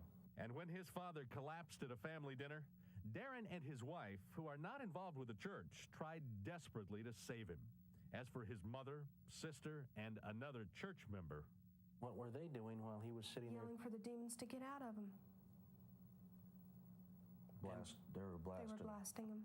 That's what's called blasting him. They're just blasting him. And instead of calling an ambulance to save him, they were calling church members. I didn't know it because I'm trying to get my dad mouth to mouth. And I'm trying to get him living, you know. He's sitting there dying. He's purple. And so I started yelling at Mom and says, you know, give him his medicine. Get him his medicine. He needs his medicine. And they started just yelling for demons to get at him. They're screaming and hollering, you know, loose you Satan, get out of you evil spirits. And they're just screaming at him. Sickness and death is of the devil, according to the church. To go to medical help, and it's the last resort. It also came out that Word of Faith Fellowship had reached out to a couple of other churches in North Carolina, and they had kind of formed like an alliance. And Jane brought some of her church's flavor into these churches. They were the New Jerusalem Outreach and the New Covenant Full Gospel Church. And there were allegations of widespread abuse happening within the walls of these churches as well. Blastings, beatings, sexual abuse of the children, and everything was covered up by the leadership. And since our initial report, we've confirmed the Word of Faith in Spindale is only the mother church for a whole string of related congregations, like the New Jerusalem Outreach here on North Carolina's Eastern Shore. I've seen the people throwing up in the dish pans, people being restrained, held down, people just become violent and have to be like 5 and 6 grown men holding women down. And all of this after the Whaleys came into your church. Right. It did not start until the Whaleys came. When Jane Whaley and her husband Sam there formed an alliance with 2 churches near Wilmington, North Carolina, these folks say they got an eyeful of the exact same kind of things we uncovered 300 miles away in Spindale. I've seen adults come in with black eyes. I've seen adults come in with injuries on their arms. I have a young grandson that was in this ministry, and I could see things that began to happen. Yvonne Bright says she noticed a distinct change in little Caleb's behavior when she left him with a babysitter at the church. And then the babysitter finally left the church, and she told us that he had been blasted and that I was right, that these times, you know, that I knew that something had happened to him. And Caleb was how old? 1.5 years old, approximately. As for church pastor Buddy Dawson, who is said to lead such abusive behavior in the name of God. Can I talk to you for a second, sir? He wasn't eager to make any statements either. You know, some folks have made some pretty serious charges about you and the church, about how you've been treating some of the children. Cornered by a local reporter earlier, the good reverend seemed genuinely perplexed about blasting babies or anyone else. I don't know anything about blasting or shouting. You have to explain. And now that news had spread about the abuse within the church, officials had no choice but to investigate. So a formal investigation was launched by the SBI, and former members started coming forward to tell their horror stories. One woman said that she had tried to escape one night, and she was locked in a basement by other members and choked out. There was another woman named Carol Pullen who had experienced 13 days of pure hell at the hands of the church. Carol had suddenly started acting bizarre, and when her husband asked the church for guidance, they immediately diagnosed Carol with a demonic possession. They brought Carol to the home of some of the other church members, they tied her up, and they repeatedly blasted her for 13 days straight. This was absolute torture, and as we all know, Carol was not possessed by a demon. After 13 days of blasting, church leaders finally broke down and they allowed Carol to go to the hospital. And the doctors there quickly discovered the actual cause of Carol's sudden bizarre behavior. She had been suffering from the flu in the days leading up to this episode, and she'd started taking some over-the-counter flu medication. It turns out that Carol was actually having a severe allergic reaction to that medication, and it had caused her to act differently. And then being imprisoned and restrained and blasted for 13 days straight only made her condition worse. And so she was just increasingly getting more and more confused and terrified. For years, locals say the sheriff has ignored claims of other illegal activities inside the church, like details in this letter from a woman who says she was tied and held captive by church members for 2 weeks. And this former church member says that's true. She says she and a number of fellow parishioners were there along with their pastor, Jane Whaley. I didn't really feel good about it. I believed that she was getting help because that's what we were told. Thankfully, Carol ended up making a full recovery, and she and her husband did leave the church. Another victim was a 13-year-old girl named Crystal Taylor. Crystal had a really tough childhood. Her mother had recently passed away, and she didn't know her dad, and she had been sexually abused by multiple family members over the years. Eventually, Crystal was sent to live with a relative who was a Word of Faith Fellowship member. Now, remember earlier, I mentioned that Jane would often separate children from their families and place them into the homes of ministers. Well, Crystal was moved around to a few different ministers' homes, and one of those homes belonged to the Grindstaff family. William Keith Grindstaff and his wife had taken Crystal in, and it took no time at all for William to start sexually abusing her. He would wait for Crystal to walk into a room alone, and then he would follow her inside and assault her. And he would do this with multiple people in the house, including his wife. Crystal said that while this horrific thing was happening to her, she could clearly hear conversations going on outside of the door. So that's how close the others were. And she said she would pray that someone would walk in and catch him in the act, but unfortunately that never happened. Crystal did finally tell her grandmother what was going on, and she did take her to go file a police report. But as soon as Jane Whaley caught wind of the situation, she called Crystal in for a meeting, and she blamed the entire thing on her, the 13-year-old child. She screamed at Crystal that it was all her fault, that she was possessed with unclean demons, and she had led the minister on. Still confirmed. She called her a harlot, and Jane then forced Crystal to call the prosecutor's office right then and there and tell them that it was all her fault. She told them that she was the minister, so they should blame her. Be darned! Read verbatim from the book I read on this case. So years after that call to the prosecutor's office, Jane would recount that That's the kill. With a former congregant that was reported without her knowledge. On the recording, Jane Whaley acknowledged that she was aware of several instances of sexual abuse at Word of Faith Fellowship, but said that she didn't have to report them because of ministerial confidentiality. So she admitted that she knew about the abuse of multiple child victims and did nothing about it. The sheriff's office did look into complaints of child molestation involving this member. I have nothing to say. Does that kind of thing go on in the church fairly regularly? Or? Keith Grindstaff pleaded guilty to 2 felony charges of indecent abuse of a child, but his pastor, Jane Whaley, kept it quiet. The pastor is also she's kept the lid on other sexual abuse. Marshal requesting UAV tasking. UAV commencing surveillance. 2 felony counts of sexual abuse of a child, and he was sentenced to 6 years. But that was suspended to just 5 years of probation and 2 UAV flight time 50% on my mouth. Mark. But Grindstaff did not obey these conditions. Enemy UAV inbound. He would deliberately sit behind Crystal. Gray authorizing UAV mission. Thanks for the work.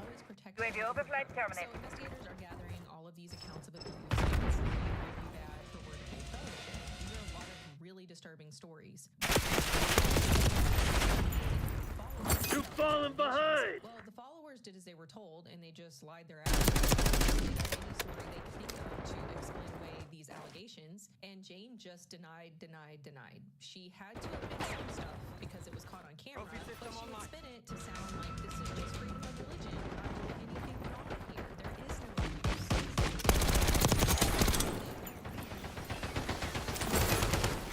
Entirely untrue. No truth in it whatsoever. And were created to enhance a sensitive and very emotional story. By the end of that investigation, Take your hand out your ass and your finger off the trigger. members who were willing to testify, and so prosecutors felt like they had some grounds to go after the church at this point. However, somehow, in the end, the district attorney decided to his reason? Well, in the 315-page report, the investigators wrote a line that read, "Most victims were reluctant to come forward, and many indicated that they did not wish to pursue any criminal prosecution." This is why he decided not to prosecute. Again, there are 12 people who to testify. The others didn't want to get involved for fear of retaliation.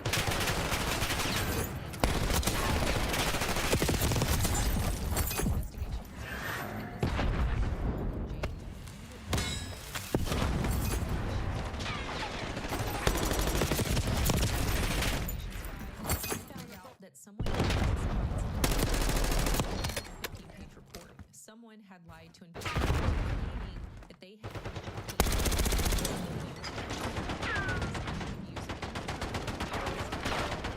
which is, of course, 100% a lie. Not only did Pete lie, but he was the one who had provided all of the tapes. The investigation into the church, Jane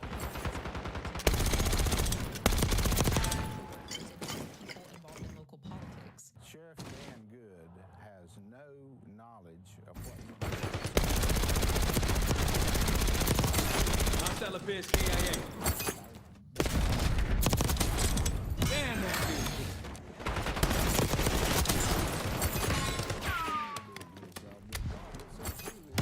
Yo, check your fire! I believe so.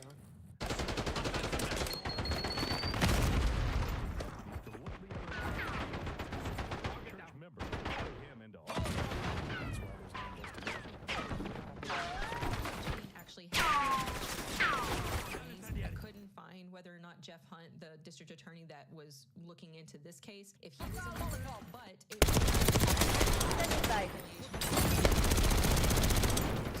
fast over the line about some people not wanting to come forward. TACOM, get a UAV in the air. UAV established overhead. 15-page report. 5 hostiles neutralized. Bryson Smith is affiliated with Word of Faith Fellowship in some way. I read that he was UAV fuel check 50%. And he's also the current chairman of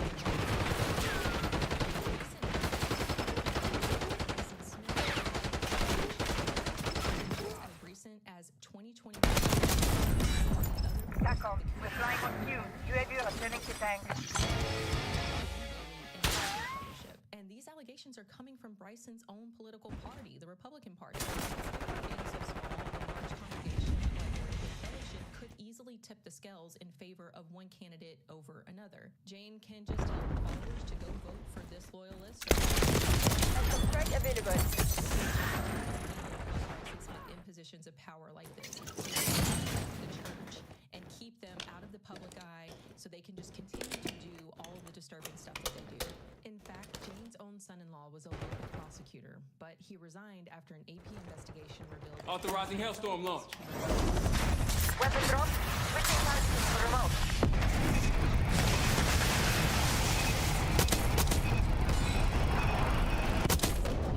Looks like you got all of them. MKIA. Crimson sent a sleeper.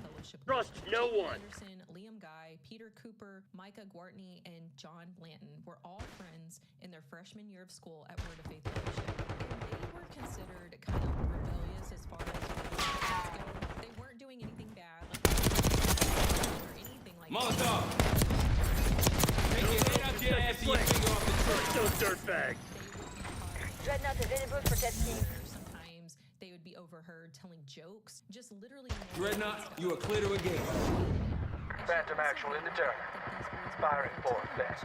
To To Jane, this meant that they had formed a bond. She was not the most important person in their lives. So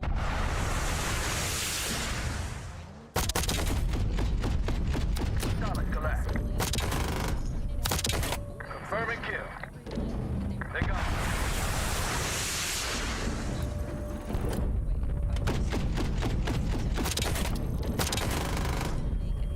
Deleted two. CIA's a bunch of proud bastards. They won't forget this. they were forced to write down if they were sexually attracted to boys or girls, if they had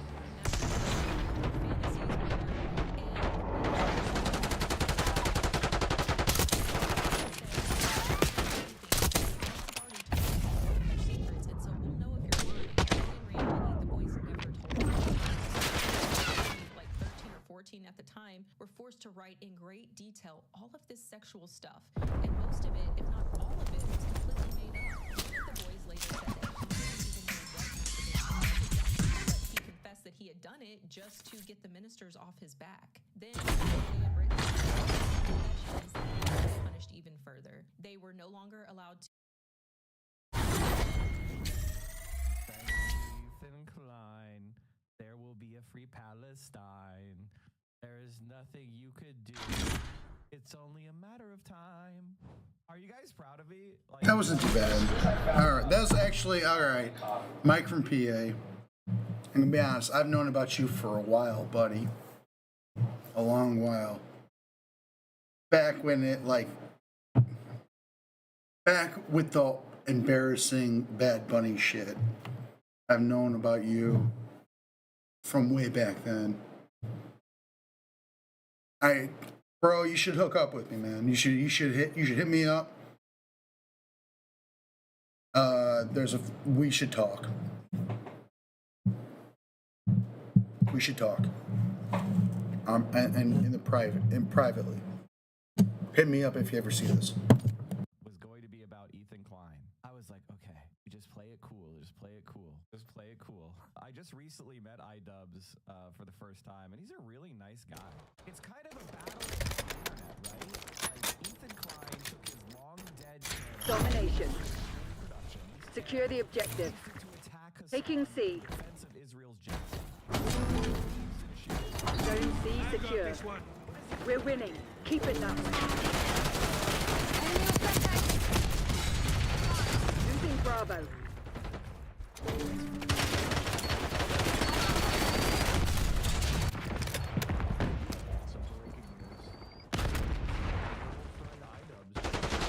Losing B. Losing Bravo.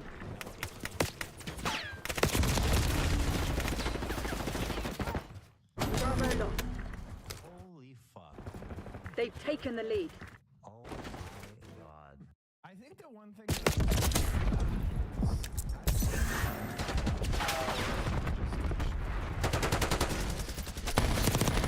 Enemy with Semtex.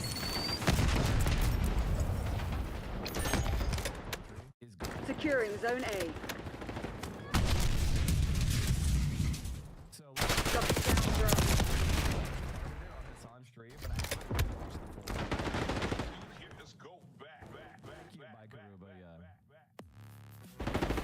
Taking Bravo underway. Enemy throwing stun. Objective Secure. Let's make it ours. Losing B.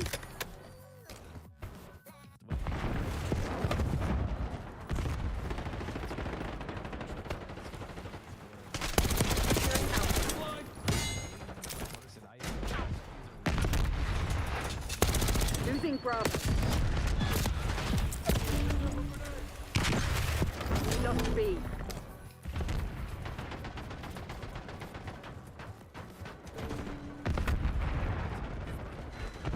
We're losing Charlie.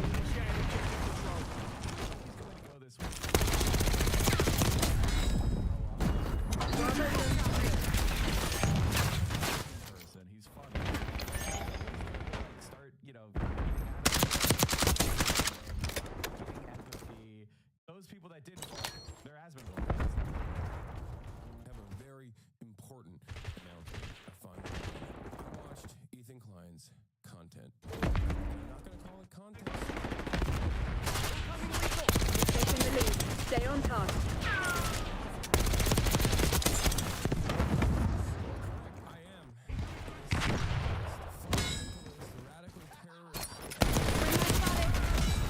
Taking A.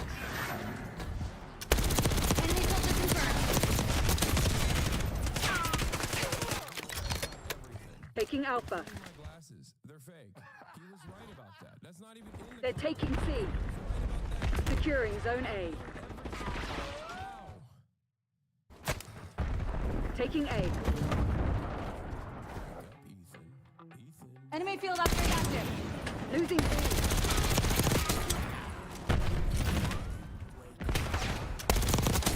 EKIA.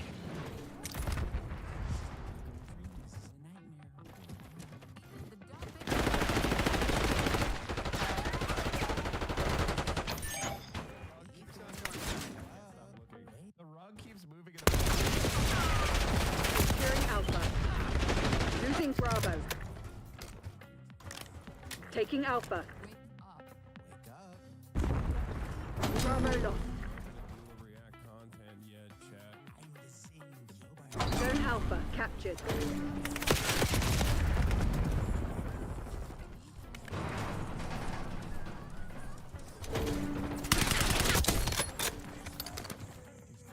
Lost A. Holy shit, that's funny. Making a content hub on H3. It sounds very stupid even saying that. H3. H3 was trying to like fucking talk some shit and be like, oh, Mike from PA. Why weren't you in that shit? You know who wasn't Enemy scout in that shit? Mike from PA for listening. That motherfucking, you know, who wasn't there either? Who should have been there more than anyone, more than iDubbbz? Securing Zone A. That Apanado. I think you can. I think you can pick up when I'm laying down. That's all I'll say.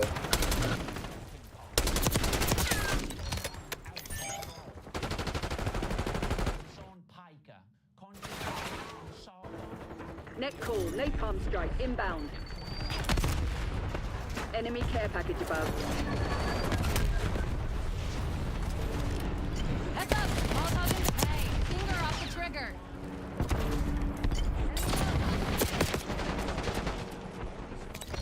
You're falling behind, Crimson. Taking Alpha.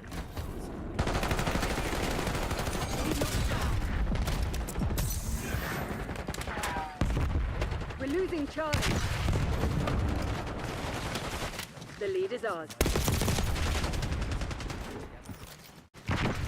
I mean, there's a lot of shit going on. I mean, we can't deny the fact that yes, this man has Tourette's syndrome. And like I don't know if like how he doesn't really talk about it that much. Enemy has a shot. To be, I mean, honestly, he talks about anti-Semitism these days way more than he talks about his Tourette's. I've only seen him try to use his Tourette's syndrome as a I can't, you know, I won't even bring it up right now. I'll pull that back. I can't remember the example I'm trying to think of.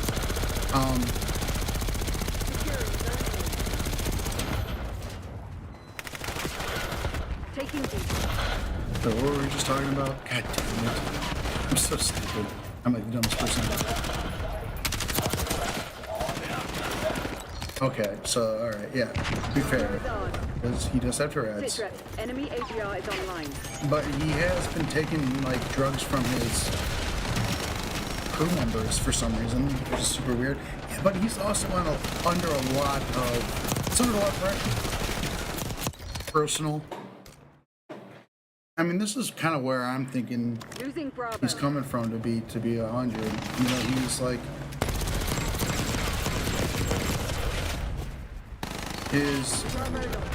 his wife and to him and his family, and like despite his connections to like people who have communicated differently,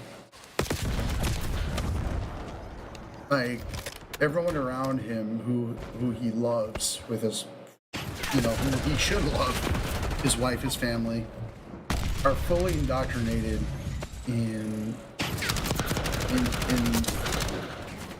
Israeli nationalism. They are Israeli nationalists. And like that's like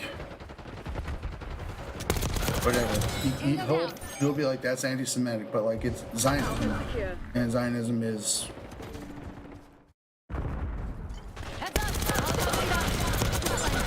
Israeli nationalism. It's a nationalism that like that did not exist before.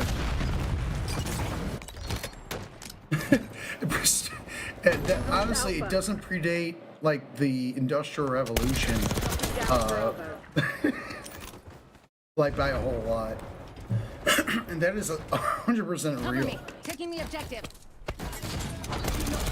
Like Zionism is about as old as the Industrial Revolution, which is pretty psychotic to think about.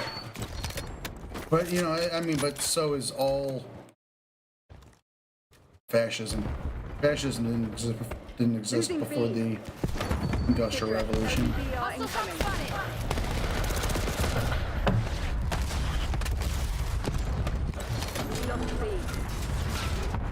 So this idea that like, oh, what's going on in Israel has been going on for thousands of years.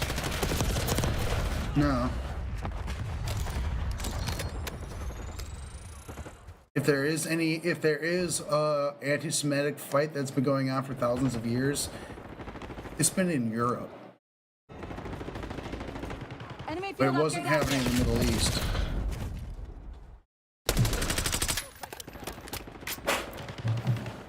Like unironically, like the context of the conflict between Muslims and Jewish people is the establishment of the State of Israel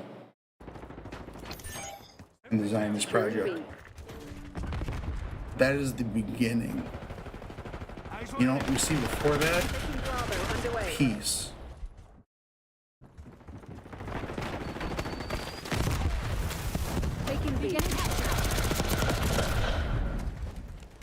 And that's true. Look it up.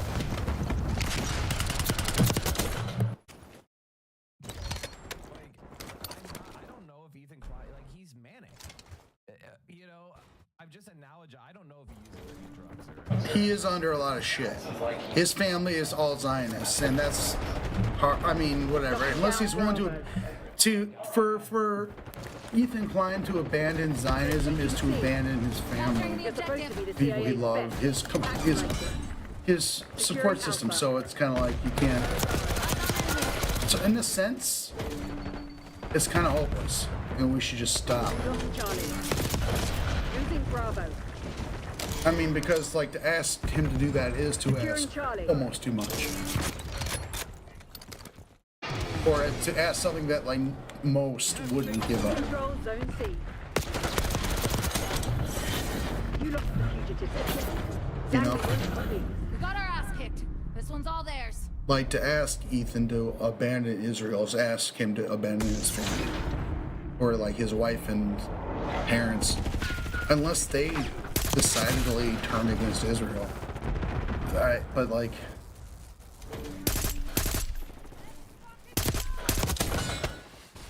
unless they're looking at what everyone's saying to Ethan as well, how isolated have they made themselves to all criticisms to the genocide in Gaza?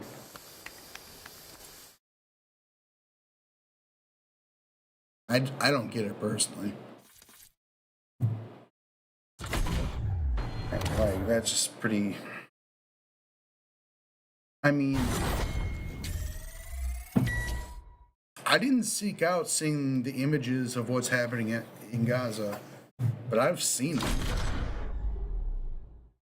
I follow John Cusack, not because of his position on Israel, because he's a Chicago native like myself, who I respect, and he's unapologetically been talking about and showing footage from genocide in Gaza, and that's where I've seen the majority of the horror that I've seen is from John Cusack and his Twitter, which I've been banned from Twitter, despite the fact that like don't really feel at all part of the queer community. I got banned from Twitter for saying I wanted to kick the teeth out of the skulls of TERFs.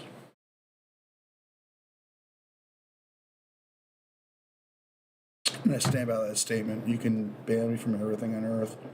If you think TERFs shouldn't have their teeth removed by steel-toed boots, you're scum and should be thrown into a pit of fire. And go use the bathroom. Be right back. Mike, if you're listening, hit me up. Mike from PA. Sean EP. PA, EP. Mike. Let's do this. Hit me up. As I'm going to tell you a story about Ethan Klein. I know some of you have been following him, but there's a lot of people who might not be familiar with the background, with his podcast, with what's been going on over the past couple of years. So Ethan, as you know, is a content creator who has a podcast where he says all sorts of outrageous stuff. Sometimes it's fun, sometimes it's fucked up. He's had shows with all sorts of different controversial characters. He's had a show with Trisha Paytas. He's had a show with Hassan Piker. In doing so, he's gathered a ton of different audiences. Now, in his podcast with Hassan, Leftovers, they would mostly talk about surface level progressive shit and make fun of right-wingers. And you're telling me he didn't flick their dick once at least? Oh, that's 100 shavers. You trans women. I say, oh. I mean, can I just say, I know this is an unpopular opinion, but I didn't fuck with Leftovers. I watch a lot of Hassan, like too much Hassan. Hassan is permanently burned into one of my monitors. Okay, like let's just be honest. I'm saying all of this because what I'm saying is I didn't watch Leftovers.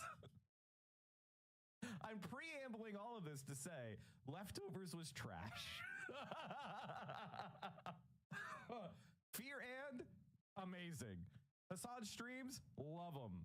Leftovers, like if you go to my Twitch tracker, if you look at Thursday and you look at 2023, what do you notice about Thursday? Every single Thursday, I would stream for like 6 to 8 hours. I would consistently stream 2 extra hours because I didn't want to watch Leftovers. I just never liked Ethan Klein. This is... I mean, come on. I mean, really? Ethan's position changed. It really did.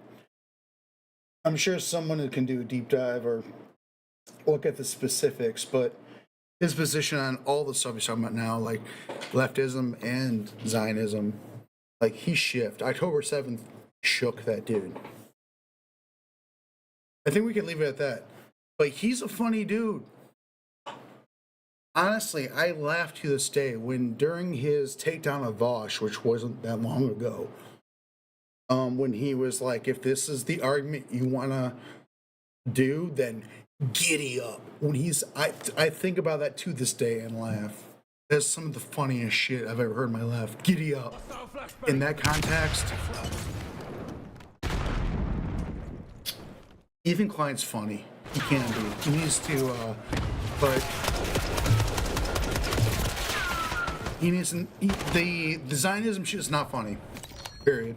It's not, and he should know that. And if he should think about why it's not, and then adjust accordingly and become funny again. Because Ethan Klein is he's funny. Funny. Ethan Klein's funny. Very funny. I watched his shit for a decade. That's almost just shy of a decade. Because he's funny. Team deathmatch. Bullshit. I loved it. Leftovers was peak leftist podcast. Period.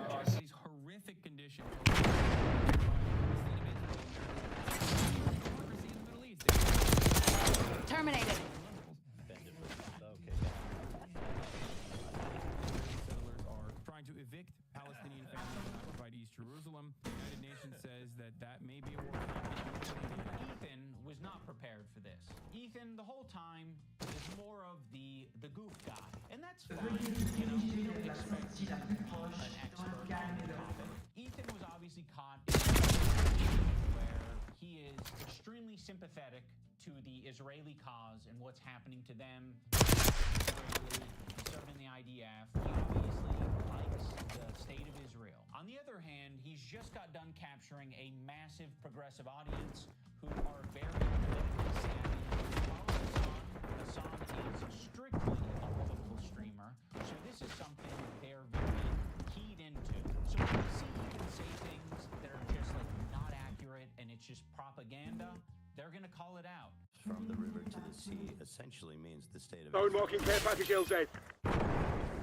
So this massive progressive audience that Ethan has, adopted over the years, they're becoming increasingly critical of his position because now... Knock it off, genius. Decided question. Because you don't see that. You know, fucking left like mega left.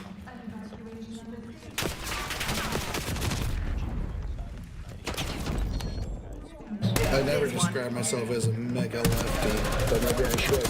Like Mega Man? It's kind of cool.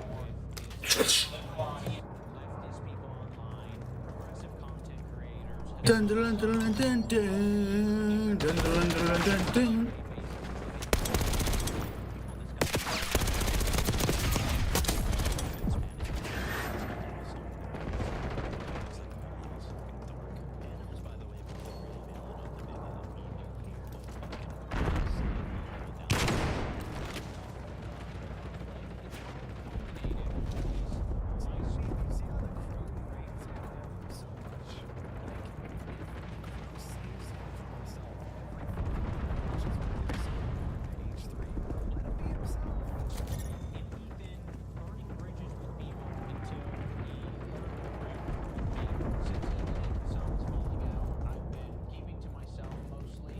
Not much time left. Put this to bed.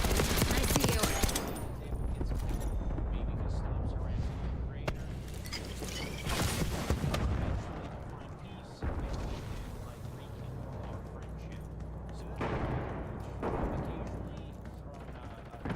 Ethan's way in the form of Hassan Piker versus Ethan Klein for boxing. I like Idol. He's a good guy. It's like anti-Semitism, and also he's way out of my weight class. He didn't like that, but fucking sometimes you gotta just throw something.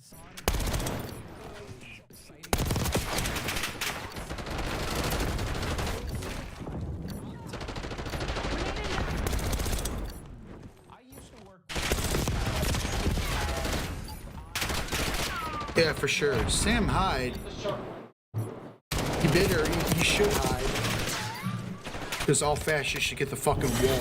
He knows what I mean. Work out what went wrong and fix it. Look, You know what I mean? You fuck. He watched Ethan's content. He liked Ethan's content. From one middle American motherfucker to another. Get fucked. Switch sides now. Abandon fascism, Sam Hyde, or face the world. You're funny. You are funny, Sam Hyde. But fascists get the wall. Switch sides, smarten up, or get fucked. Respect that. Content until he didn't like Ethan's content. There would be an occasional froggy tweet where I'd be like, I agree with that, you know? Like, I'm not going to retweet it or like it, but fair enough. I guess some wings are too bird feathered colored. Now that brings us to February 20th of this year. Now, my former editor of a year and a half ago did say some truly mean shit. He called Hila the C word. He said they're trying to kill their dog with cheddar cheese and a bunch of other shit, I'm sure. Ethan, at some point, discovers that iDubbbz's former editor says this horrendous shit about him and Hila. But no one's asking the question, where does Ethan get this information from? You see, it would be very obviously a problem if Ethan was discovering this content by scrolling through Twitter looking for something to upset himself with. He has maybe set it up in such a way where his employees feel the need to send him this information, and that would be horrible. They shouldn't be doing that. I'm pretty sure AB was caught doing that. Wasn't AB caught doing that? Like, wasn't AB caught finding someone at, like, Small who said something and sending it to them? Like, I think this is literally shade to AB, isn't it? Here's the thing. A lot of people have been like, oh, Mike is being mean to AB. And it's like, I just don't believe in infantilizing people. I think we're all responsible for our own actions, you know? And like, I don't know. I'm just not a rad lib. I don't know what to say. I just think you're responsible for what you do. Maybe that is my old school boomer mentality, but like, we're adults. Be sending you things that are entertaining for your show that don't fucking trigger the hell out of you. Why is there so much work being put into discovering this guy on Twitter who's barely getting any interactions, linking him to me and posting on the Reddit when there's no work being put into who the fuck is the person on the Reddit who's posting this in the first? Okay, first of all, Icarus Drowned is a Destiny cult member, super stalker. I recognize this name. I only know this because they've like made like probably like 50 Reddit posts about me, like at least. You weren't mean to AB. I remember early in the year before everything got worse, you said you'd love for him and other crew members to leave and start their own stream. Yes. In fact, I defended him on Twitter. I was all behind like the support Dan and AB in these troubling times. Like maybe they could talk to Ethan and like calm him down and make him realize that Hassan is not his enemy. The TikTok was funny because she was covering her face and said nothing. It was sent in a group chat and meant to be funny. It had nothing to do with the conflict. I didn't expect that reaction, but enjoy. Y'all got the proof that you've been looking for. Ethan supports genocide. Even worse, he loves his wife. Get a life, you dumb snarker bitch. I mean, Ethan loves to use... The moment a woman, you know, does anything he dislikes, he loves to throw out bitch. Yikes. This account has scraped its history, and it's now trying to make Ethan burn bridges. This is within Ethan's own community. Like, this is the thing that he needs to be critical of. It's not me. So yes, I am willing to admit that my former editor was being very nasty, uncharitable, and fucked up towards Ethan and Hila on Twitter. But Ethan and Hila are doing the same shit on their podcast. So I don't want to fucking hear it. Terrorist supporter. The CEO of Twitch. Pedophile. Now I'm going to watch and respond to the two podcast streams where Ethan and Hila call us spineless cowards. Anyway, this guy was saying shit like that Hila's a Nazi, that she kills kids, that she went on like, she's a IDF baby killer, all this types of shit. And that's showing up right up on us Nisa's and iDubbbz's feed. My good fucking friends who I stood by after all these fucking years can't find a spine to speak up. You know why? Because they'll get murdered. You don't know what's on my feed. What the fuck is happening?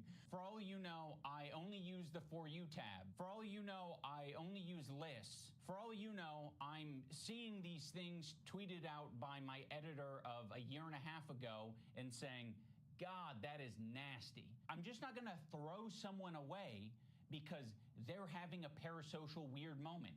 Just like I'm not gonna throw Ethan Klein away because he's having a parasocial weird crash out. How many women I fucked? Hassan, by the way, thousands. Yeah, thousands. Let me ask Galia. These shoes do not go. I'm sorry. Oh my God.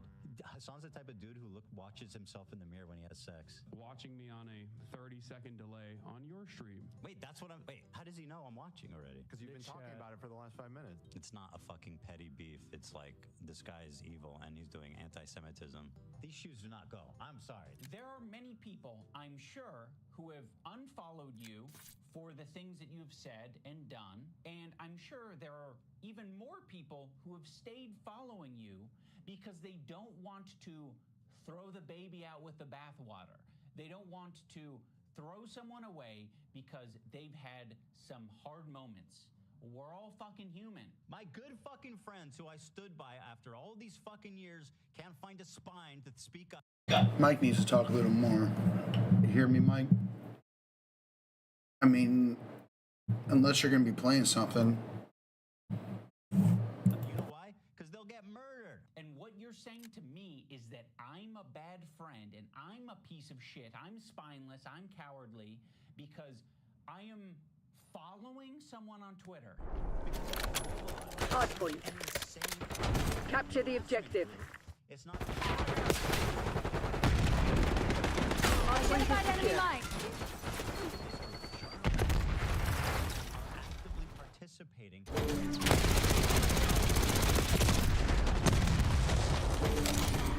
Yeah, people are gaslighting. Hostiles have the hardpoint. Hardpoint located. I got was people gaslighting me and taking my newfound woke ideology. Hardpoint is active. By my community, so more than anybody, I've stood by them. I don't like that Ethan Hardpoint locked down. It makes the relationship feel very transparent. Hostiles have captured the hardpoint. You know, we're just meant to support each other online despite our own personal morals. But I'll say this: I don't think they're fucking. Hardpoint is secure.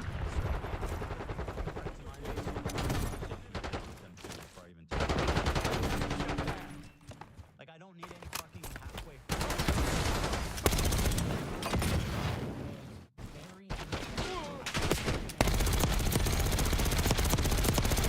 Hostiles have the hardpoint. There's something. Hardpoint identified.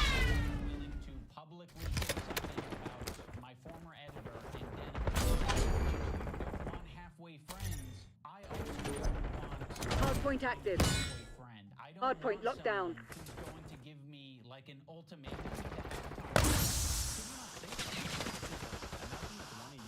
Heads up! Molotov inbound! Hey, don't make me return fire! Sending incendiary. Tally! Watch out, grenade!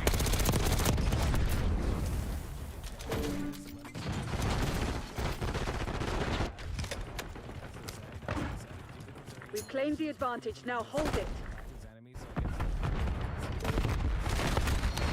Hostiles have captured the hardpoint. Hostile field upgrade spotted.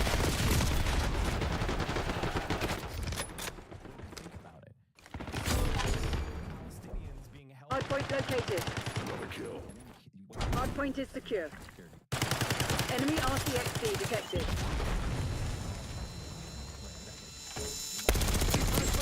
RCXD. Hardpoint locked down. Hostiles have the hardpoint.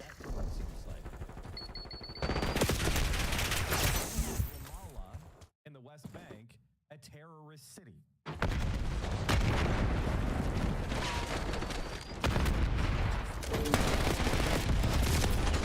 They've taken the lead. They need to take that shit back. Needs to, yeah. That kind of bullshit is fucked. Like, super fucked. Crazy fucking right-wing shit. Keep it that way.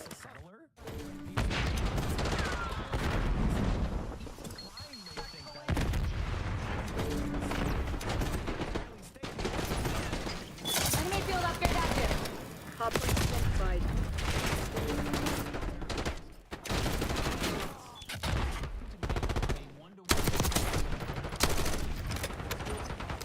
Hardpoint active. Hardpoint locked down. With you 3 days a week, 3 hours a day. At one point during the stream, Ethan and Hila brought up Adam Madden. Now Adam Requesting care package deployed. is my former editor. He's critical of Ethan and Hila. Target down. That guy is a piece of shit, like, of the lowest order. Bring it in recon. Trisha having a kid and called him like the spawn of Satan.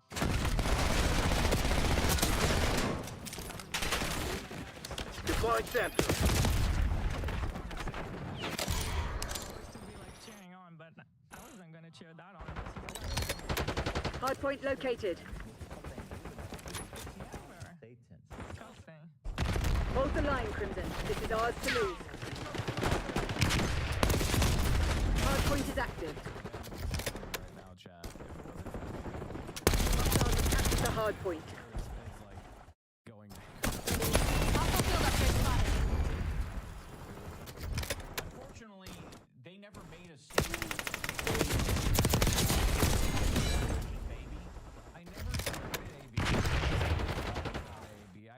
Enemy UAV inbound.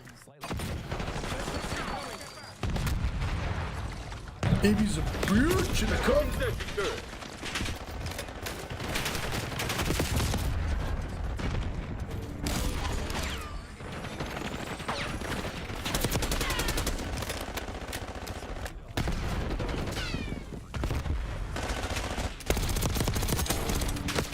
Hardpoint identified. Hardpoint is secure. Hostiles have the hardpoint. Watch Dog incoming in your location. Setting up sentry.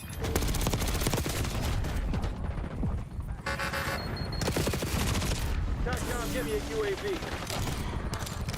Eyes on watch, Dog Kilo.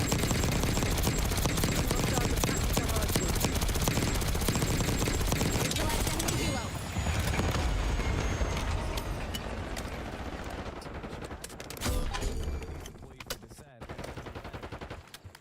Where he went, since he no longer seems to be there, give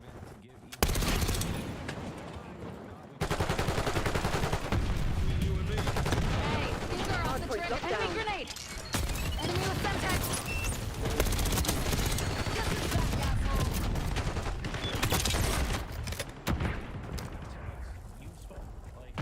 Hardpoint located. Trophy system ammo depleted. Some amount of pressure or enthusiasm for you to get down with it. Hardpoint active. Hostiles have the hardpoint. Ooh, I don't like that. And you didn't endorse it and you just fucked it. It's almost like an identical situation. To me, this is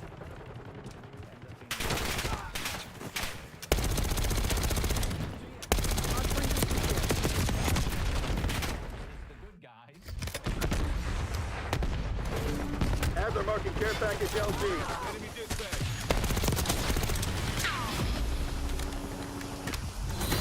They never stood a chance. Proceed to extract. Plan was foolproof. Execution was perfect. You in that position, Olivia. You're friends with him, and you don't have to say anything. This is shit. What a bad friend. Blast trap.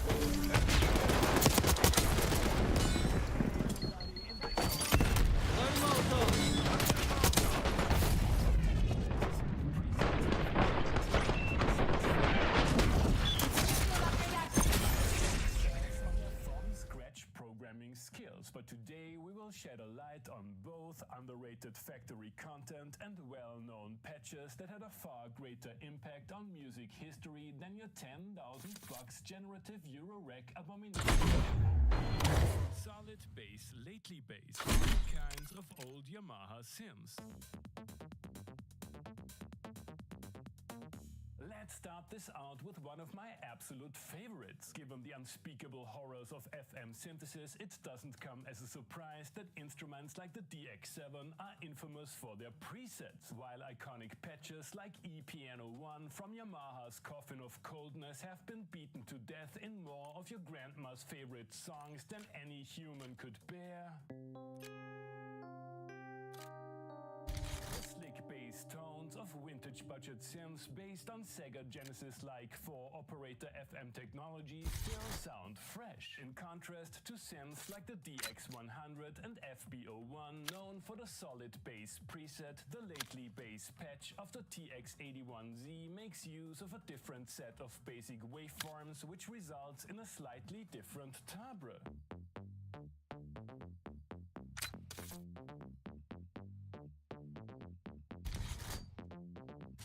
Runner, Moog Muse.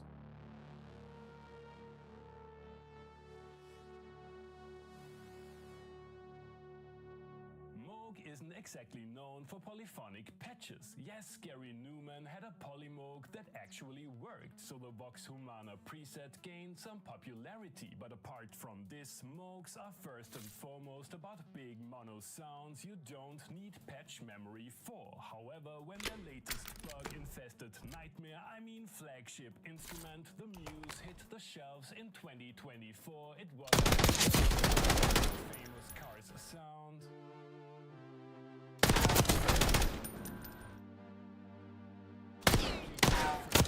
Reimagining that convinced countless owners to take up another mortgage.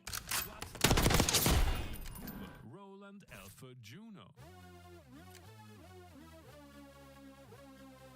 Back in the 80s, when UIs were minimalist, designing digital synths was a challenge, and bodybuilders with weird European accents dominated Hollywood, Roland still hadn't found a proper answer to the aforementioned DX7. As a result, they propped up an analog Juno engine with an enhanced set of waveforms mounted behind an unwelcoming front panel and handed a big check to Eric Persing for the preset design. One of these presets was far too awesome for the uptight music industry of the time, so it wasn't until the early 90s that dance music artists like Second Phase, Human Resource, and The Prodigy put the What the aka Dominator aka Mentasm patch to good use.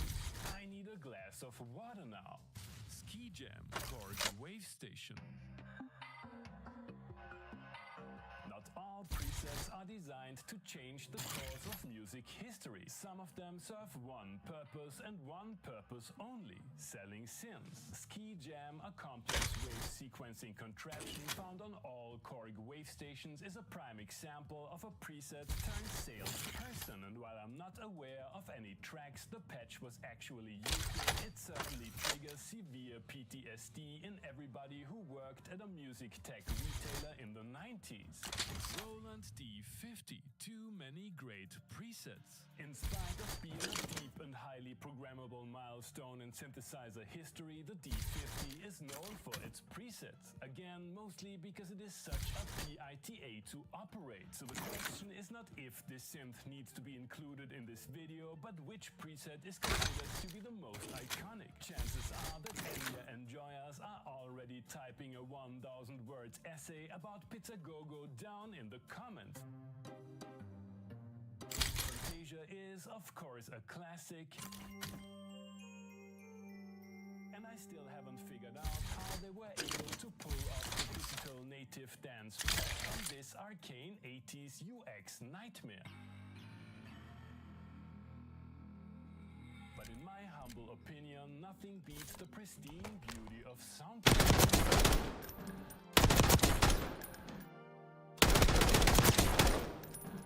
Fight me.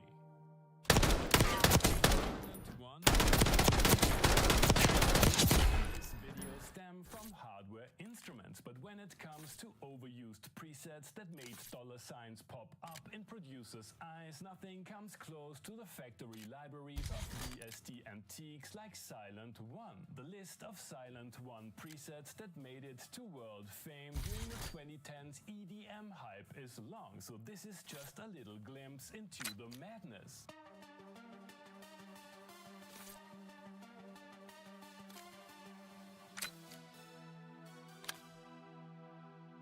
Supersaw waveform, Roland JP8000, JP8080. The next one isn't really a preset, but a then new raw oscillator waveform that shaped late 90s dance music as we know it. Barely filtered supersaws are without a doubt a stone cold trance classic, but they also found their worldwide hits in other genres. The concept was copied by manufacturers like Axis or Arturia. Roland included an allegedly sampled version in the controversial Gaia, and you can even find superhero versions of other waveforms in underrated instruments like System 1. Cowbell Oscillator, Roland System 1, System 8. Speaking of which, there is another raw waveform in this unbelievably ugly synth and its bigger sibling, Solid Bass Late.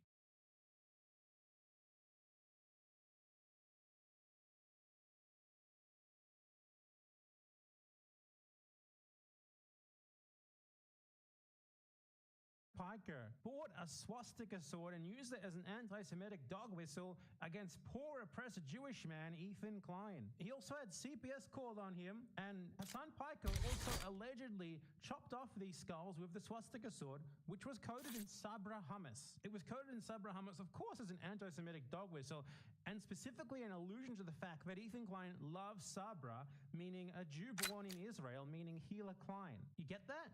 Also, all of this very suspiciously happened on Global Jihad Day.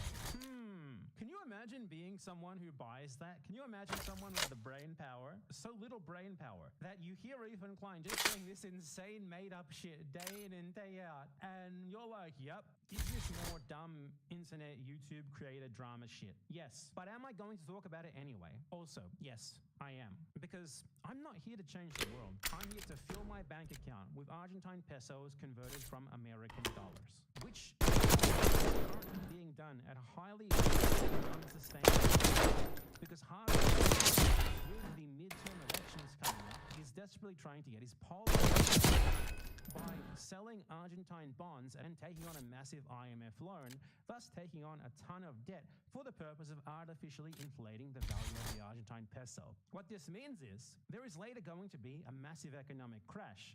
But what you do right now is you buy before the crash happens, and you take advantage of it. And that's what I'm doing. So that's why I'm here right now talking about drama. So Ethan made an open challenge on his podcast to Hassan Piker for a debate. He's like, Hassan, come on and debate. Like, I guess he thought that, like, he's so delusional that he thought that Hassan would have been scared. And Hassan caught wind of it and immediately said yes. And Ethan Klein just ignored him for 2 hours and then said, no, man, I gotta go see my family. So he challenged Hassan to a debate. And then when he found out that Hassan wanted to debate, he ran the fuck away. All of this after he made a video on his second channel alleging that Hassan Piker bought a sword with a Japanese, I believe it's called a manji, like the backward swastika symbol, which is like I guess it's like some sort of Buddhist symbol or some shit that they use in Asia. I don't know what it is, but obviously it has a different connotation in most Asian countries. And Hassan Piker bought a sword from like an anime, or I guess technically it's a manga. I mean, though, making that distinction makes me feel dirty. And he titles look at his second channel. It's like Hassan Piker, Hassan Piker, Hassan Piker. iDubbbz and Hassan's situation keeps getting worse. He literally alleged that they bought a swastika sword as an anti-Semitic dog whistle against him. Can you imagine being the people who watch this and are like, yeah, holy shit, man, I see it. All the dots are connecting. You can tell he sent the skulls to himself, especially because literally a day later, he's trying to divert attention to something else. He also did the skull thing in this, by the way, on the day where he was supposedly planning to sue Noah Samson, which he didn't actually end up doing. So yeah. So here is Ethan Klein straight up fucking dodging Hassan Piker, who was there for 2 hours asking him to debate. All right, now let's get Hassan on the line. Yeah, right, obviously not. Actually, okay. What a coward, dumb bitch to challenge me now at 4 o'clock. What a loser. How could you challenge me at 4 o'clock? At 4 o'clock? How could you possibly challenge me at 4 o'clock? Come on, man. You can't expect me to work for more than an hour a day. Bro, I mentioned you 2 hours ago. 2 long hours. I was doing the news, bro. Wake up, Ethan. You were doing the news? No, you fucking aren't. Too long. Look at the twitching. Oh my god. Ethan wasn't doing the news. That's what he's saying that Hassan was doing. That he's in his brain, in his delusional fucking mangled brain. Hassan wasn't going to debate him for the last 2 hours because he was doing the news. That's what Ethan was saying. Even though for the last 2 hours that he's talking about, Hassan was like, yeah, let's go. Let's go, bitch. Let's go, bitch. He's so nervous. He's like, how do I dodge this? How do I get out of this? Long hours? What do you mean by that? Nothing. I think... All right, it is time to wrap it up. They're so desperate to get out of there as soon as possible. They're so desperate to avoid this. So here's what I want to do, though, just to summarize. Mm-hmm. Sam said he's going to get back to me at the end of this week. Mm-hmm. Okay. He's not going to debate Sam Seder either. Sam Seder, however you pronounce it. He's not going to debate him. He's not. He's just going to avoid it. Obviously, he's going to try to find a way to weasel out of all of this. That's all he fucking does. After Thursday, he said, because he's busy. Kill confirmed. You should stop being nice to this guy. Don't be nice to him. Hostiles reclaimed the lead. I have his email from... I don't know if I explained this on the air. I don't think... He just brushed off the Hassan and started talking about Sam Seder. Sam Cedar, whose name, why am I pronouncing it wrong all of a sudden? Sam Cedar. He's just coming up, the entire transcript is him just coming up with excuses to avoid debating Hassan. It's fucking pathetic. Like, insane conspiracy theories. You have to wonder, when morons gonna realize that they look like fucking idiots by attaching themselves to this moron? Like, the only people who pretend to believe Never. are right-wingers, like the dumbest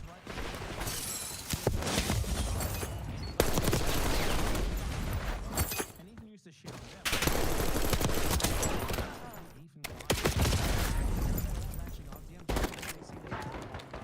It's just like them now. That's all it's about. And they're like,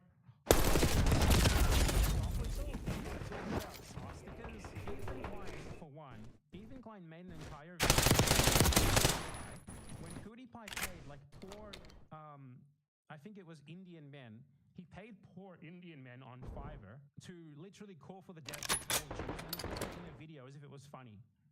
And then Ethan Klein defended him. Ethan Klein, the crusader against anti-Semitism, who sees anti-Semitism, secret, hidden anti-Semitism in every single fucking place, defended someone who called for the death of all Jews. Ethan Klein. I went on Fiverr, and as a joke, he asked people to hold up a sign that says "Death to all Jews." Come at me!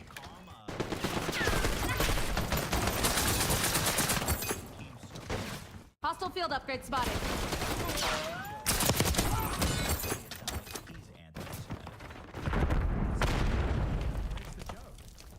There's no joke here. What's the joke? That's something that you're not supposed to say. That's so funny. Okay, that's the joke. That's not funny. So what is the joke? You haven't actually explained His commentary is that he's seen what you can get people to do for $5. It's an interesting commentary. Someone you didn't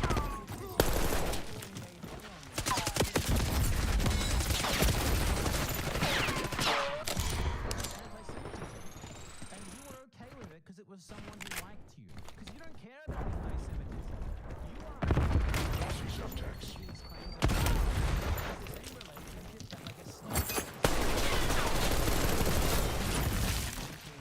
That is what this is.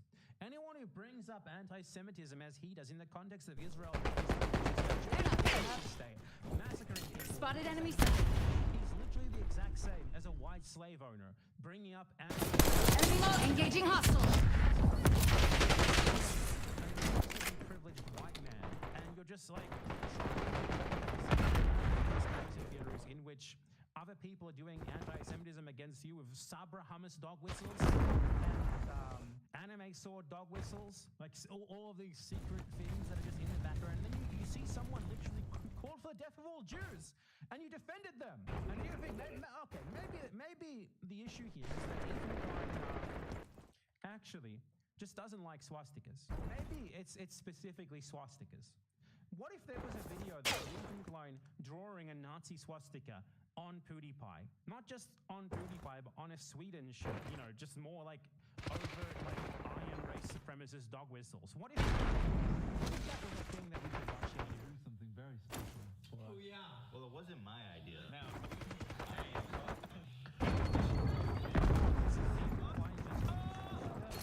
Spring mine spotted. American $20 bill.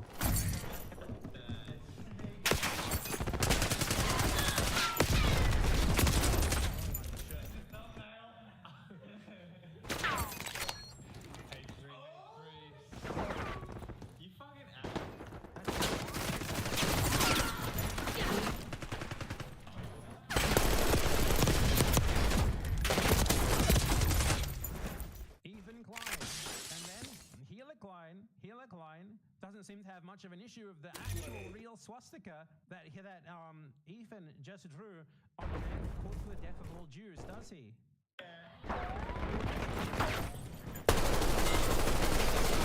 Friendly target. So let's do a second. Enemy field upgrade active.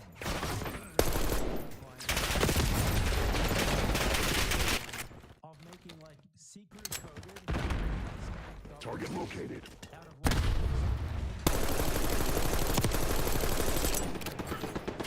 Calling for the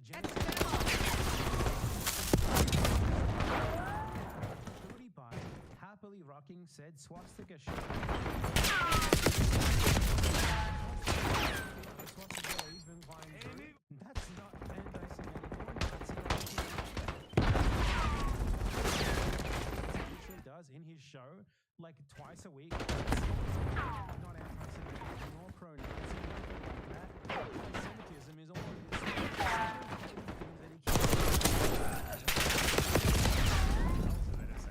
What a fucking joke. These people are like literally Karens. This is a rich man who has gotten his way his entire fucking life, lived in immense privilege, desperately trying to play the victim. He's holding back because he's losing arguments.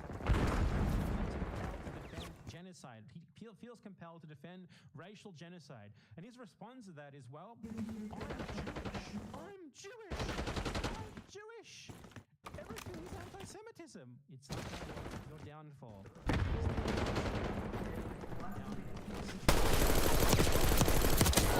Mostly on yourself, but also I want you to know.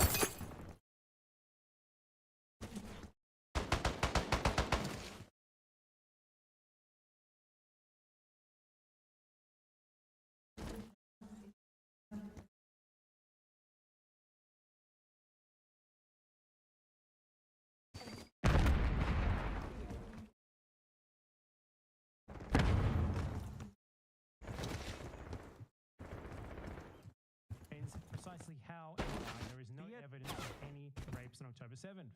Because there is little to no evidence that it actually happened. The evidence is incredibly sketchy. All of it comes exclusively from a few very individual witness testimonies. There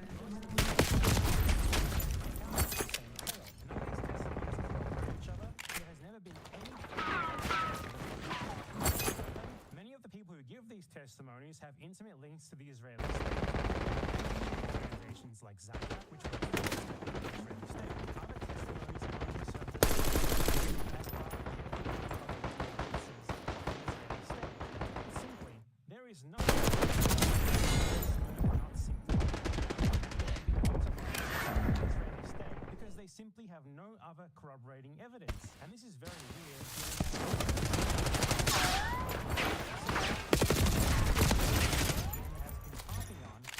Nothing. So yeah, very succinctly, what Ethan actually did was like flash a bunch of headlines on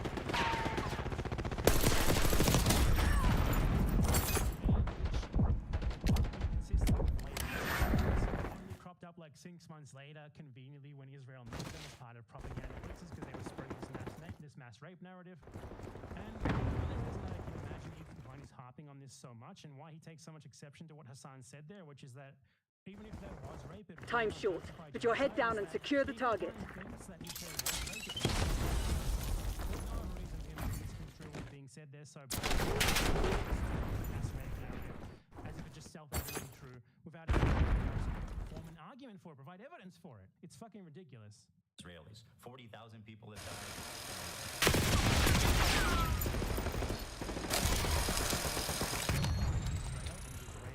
Say it correctly. Now, let's frame this in the best way. You notice how when he talks about supposed Jewish victims, he says it like, these are like just little baby boy Jewish people massacred for no reason aside from that Jewish identity. Nazis. People that died, I'm not really sure.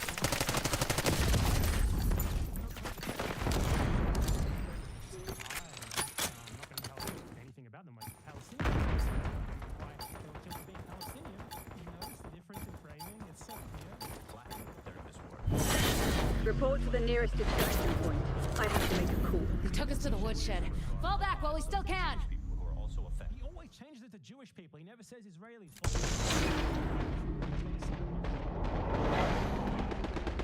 So that you never saw it coming. Respond to him, you're going to get accused of anti-Semitism, right? Because he's which is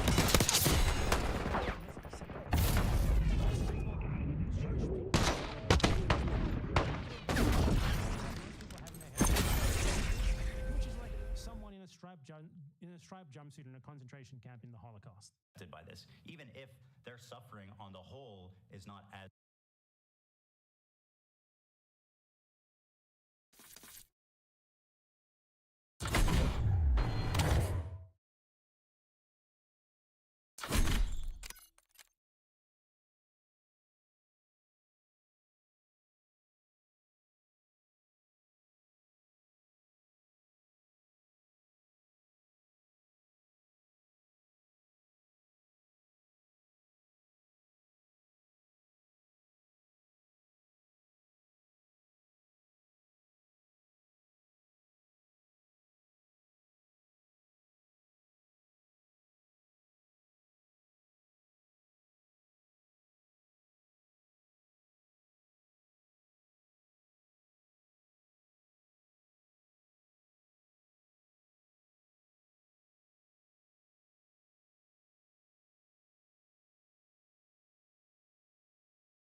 fucking back, bitches.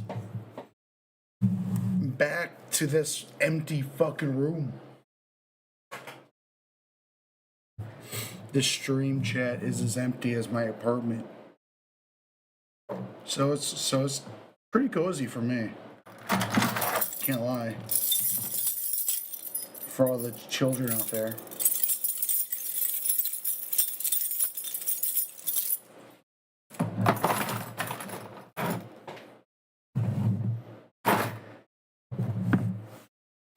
So we're going like mega boozy tonight.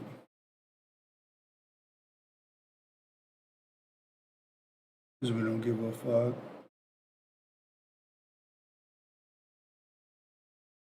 We're letting it all out.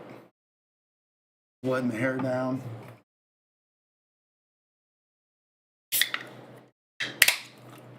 One's in the chat if I should grow my hair out. Two's in the chat if I should keep it short.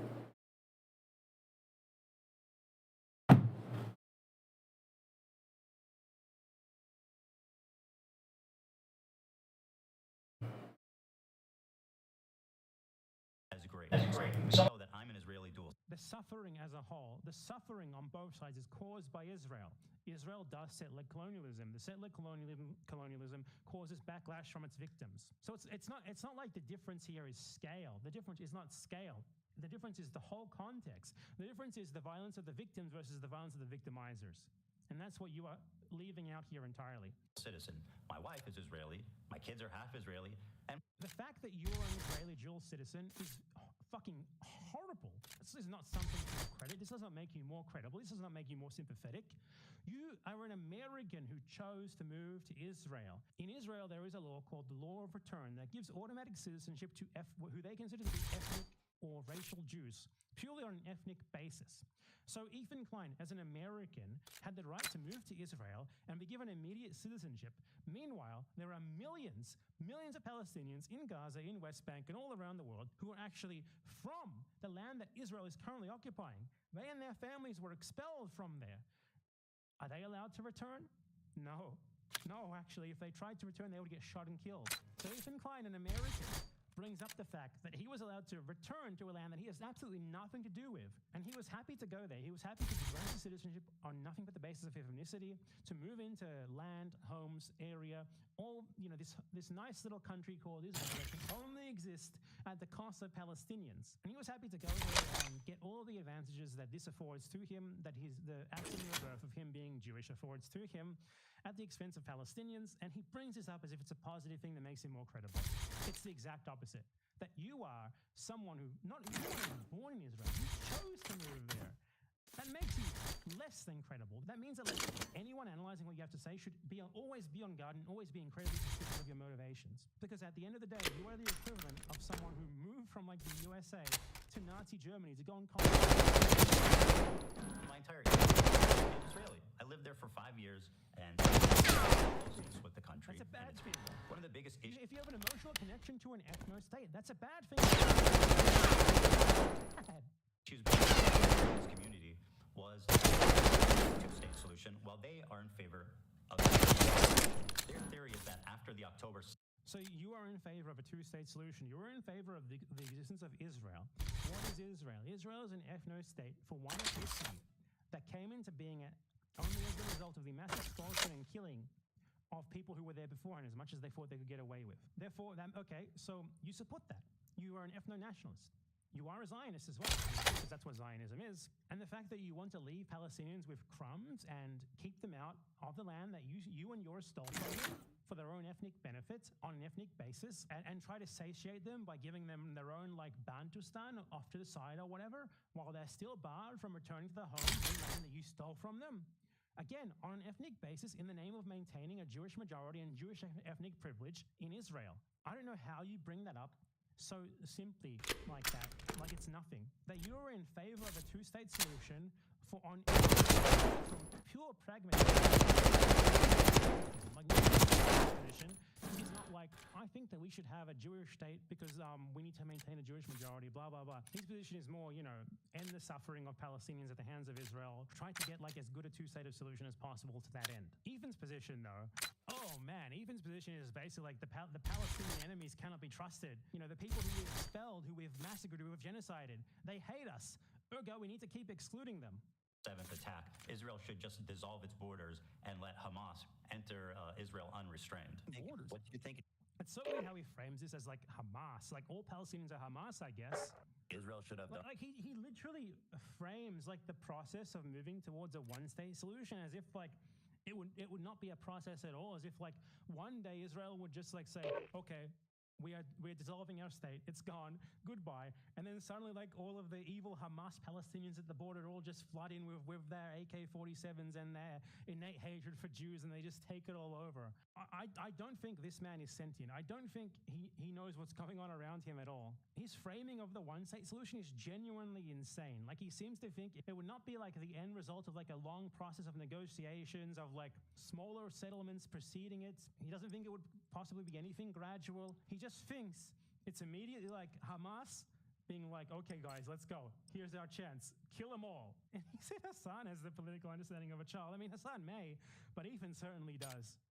In response to October 7th. Instead of indiscriminately bombing Gaza, I think the first thing to do in that situation would be to dismantle the government in the way that it existed, like get Netanyahu out of power. Okay. So you're saying Israel in response, hold on, dude. You're saying in response to this terrorist attack, domination. Secure the objective. I'm on the objective. Securing C. Charlie secured. The lead is ours. This is Ethan trying to justify the Gaza. It can do one thing exactly. Fuck off. Taking Alpha. Bravo lost. We're losing Charlie. Resistance fighters who attack them. Objective's vulnerable. Let's make it ours. Secured. Some sort of response, as if Israel Locking down Charlie. Legitimate. It is entirely legitimate.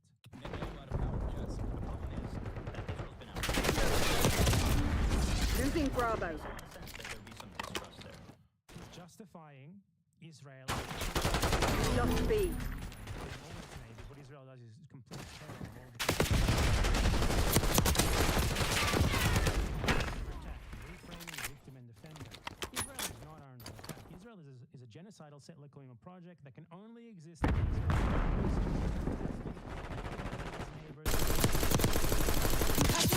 Capture operation.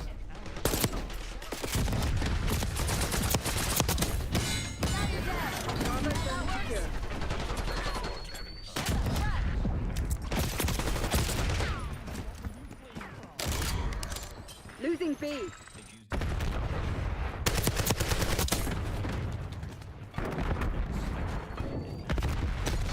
Enemy with Bravo. subtext. Bravo lost. Taking Bravo underway.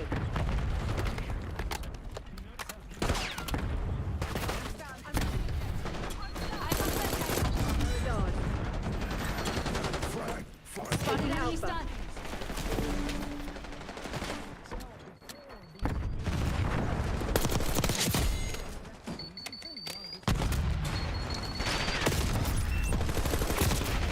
Losing B.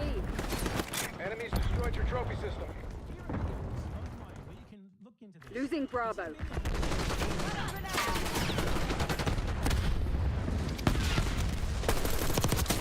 We've taken the lead. Stay on task.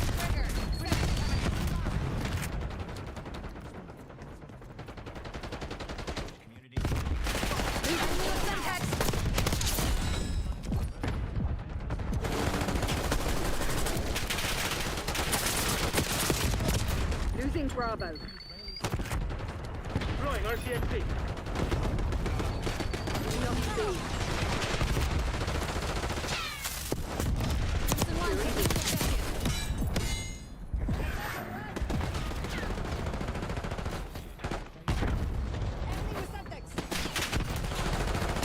Lockdown.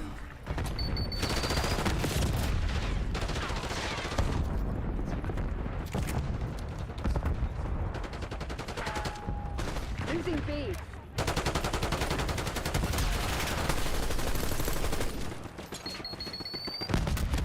Enemy grenade!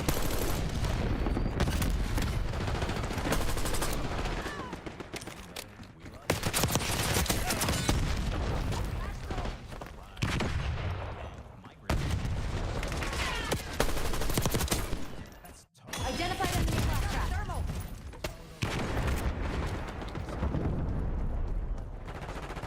Kim, this is a great example of that.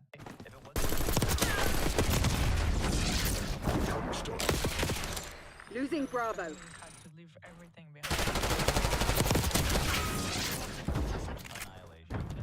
Okay, that is simply not true, but Bravo lost.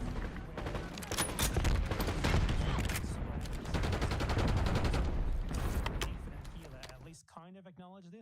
Locking down Bravo. They're taking C. Israel played in intense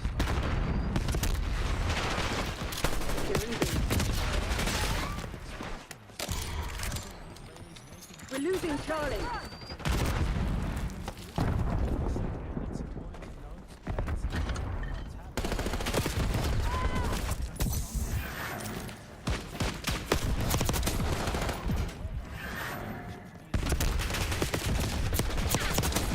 Taking Bravo underway. something which the people who were there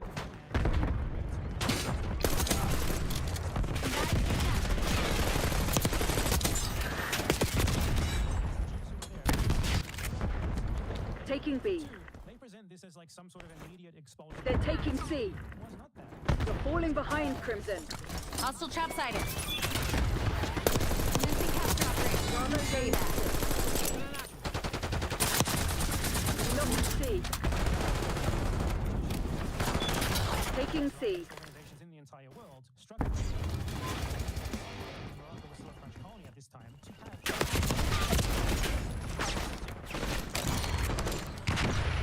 Zone Charlie locked down. expulsion of Jews. It is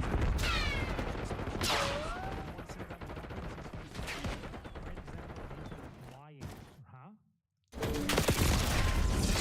We're losing Charlie. That there was like this immediate. Your trophy system is out of ammunition. We claim the advantage. Now hold it. Losing B.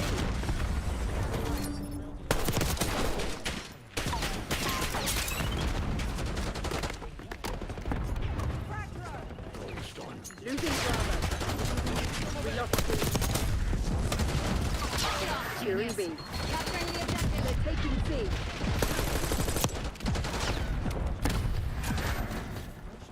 Israeli government B secured.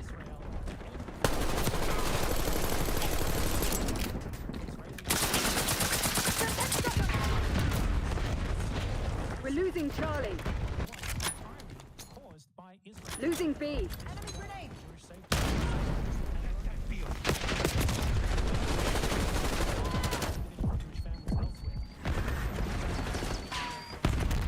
Bravo lost.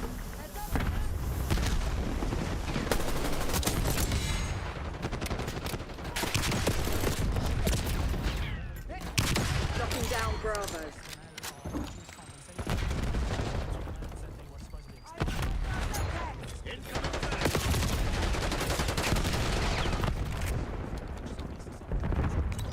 Taking B. We've given up the lead. Bravo is ours. We're with. Keep it that way. Losing Bravo.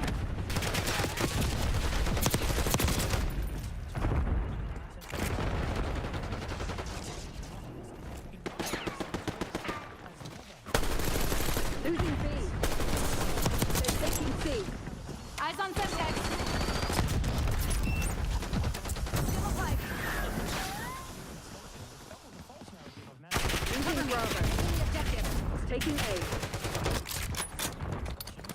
Trophy system ammo depleted. By Israel, some expulsions and then some voluntary immigration is bullshit because the Israelis don't actually care about this. For them, Losing it's a B. political tool that they sold.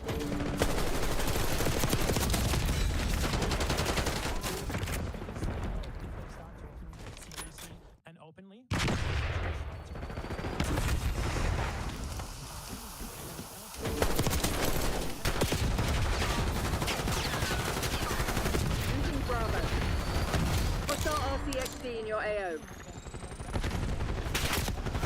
Impact! On the other hand, the Palestinians desperately need them. They have no other land. They have no other assets. Lost B. It's not operating in the field capacity when the Israelis start paying more attention to this. Tossing thermal grenades. Thermal grenade Bravo underway.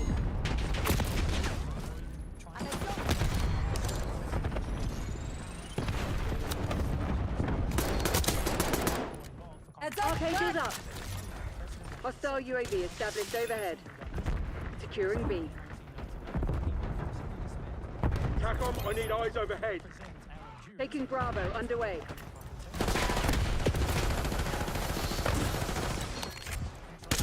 Locked down. Losing B. Payback. Bravo lost. Securing Alpha. Taking Identified B. enemy blast trap. Requesting CUAV above. Locking down Bravo. Bravo zone secure. Who are attempting to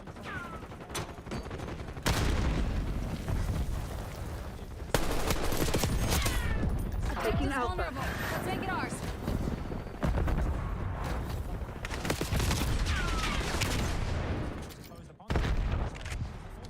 not one of reciprocal expulsions that can be. They're right where we want them. Finish the job. Enemy with that tech.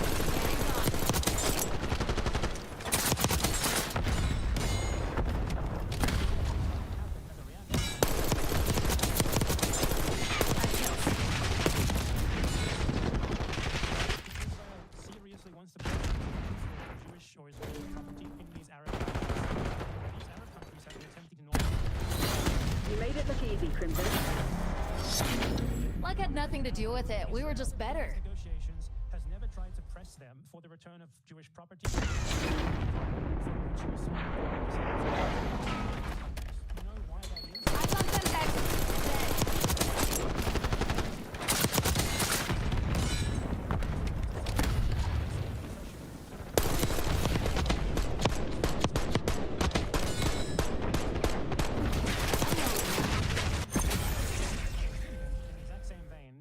Of the mass expulsion of the Arab Jews is presented as the initiative of like some unified Arab consciousness where all Arabs or all Middle Easterners are responsible for what is done by any country, even though when you actually look at the facts, these things happen differently in countries. In mass expulsion in many countries, possibly could to force the Jews out themselves. Organization serves to somehow blame this on the Palestinians and thus cynically utilize Jewish historical oppression to legitimize current Jewish supremacy and the horrific consequences of this that we are seeing presently, clear as day in Gaza. Okay, so yeah, brutalized, destroyed, and this was uploaded, and Ethan certainly saw this as almost 300,000 views. This was uploaded on October 28th, before he even announced that he was making this content nuke video. He knew that this argument had been made. He decided to ignore it completely. What more is there to say? He's just reiterating the same bullshit narrative. Israel. The irony of this whole situation is that after the 1948 war, when Israel won the war to declare its independence, the Arab... He calls the Nakba, as in Israel unilaterally declaring independence against the will of the Palestinian majority who was already there, long before they were ever there. By the way, before they even declared independence, they were already expelling and killing Palestinians with the purpose of a long-held plan of getting rid of as many of them as possible. He frames that, which was a settler colonial ethnic cleansing, he frames that as a war, an independence war, and Israel as like the victims of a like massive anti-Semitic Arab invasion, when the Arab reaction was actually to that unilateral declaration of independence. It was actually to Israel deciding, okay, we're going to form a settler colonial ethno-state here against the self-determination of the people who were here before us and who outnumber us still. It's ludicrous framing. Countries got super anti-Semitic against their own Jewish citizenry. They got super anti-Semitic. Oh, give me a... That had nothing to do with Israel. And as a result, they kicked them all out, 1 million plus of them, and forced them to go. 1 million plus. The one place they hated the most, Israel. And now those same people that forced... Israel forced them there more than the Arab countries did. Them out of their homes are telling them they don't belong there. So if the Jews of Israel are surrounded by Islamic militant terrorist groups, then the Jews of Israel are surrounded by Islamic terrorist groups. Stated their goal is to annihilate Israel as a. So surrounded by Hamas. Was Hamas there before Israel? Formed in the 80s. Of Israel itself, because Israel funded Islamists in Gaza, hoping that the Islamists would become more popular than the secular organizations because they saw the Islamists as being easier to control. That didn't work out as they thought, did it? Hamas was formed as a reaction to already 40 to 50 years of Israeli oppression, ethnic cleansing, genocide, settler colonialism in Gaza, in a concentration camp. This is a resistance group, and he framed it as just poor little Israel is surrounded by evil Islamists, anti-Semites. Hezbollah was formed in reaction to multiple Israeli attacks and invasions on Lebanon. Resistance went there. So these are groups that only exist due to Israel, due to Israeli genocide, due to Israeli settler colonialism. It's a circular logic, isn't it?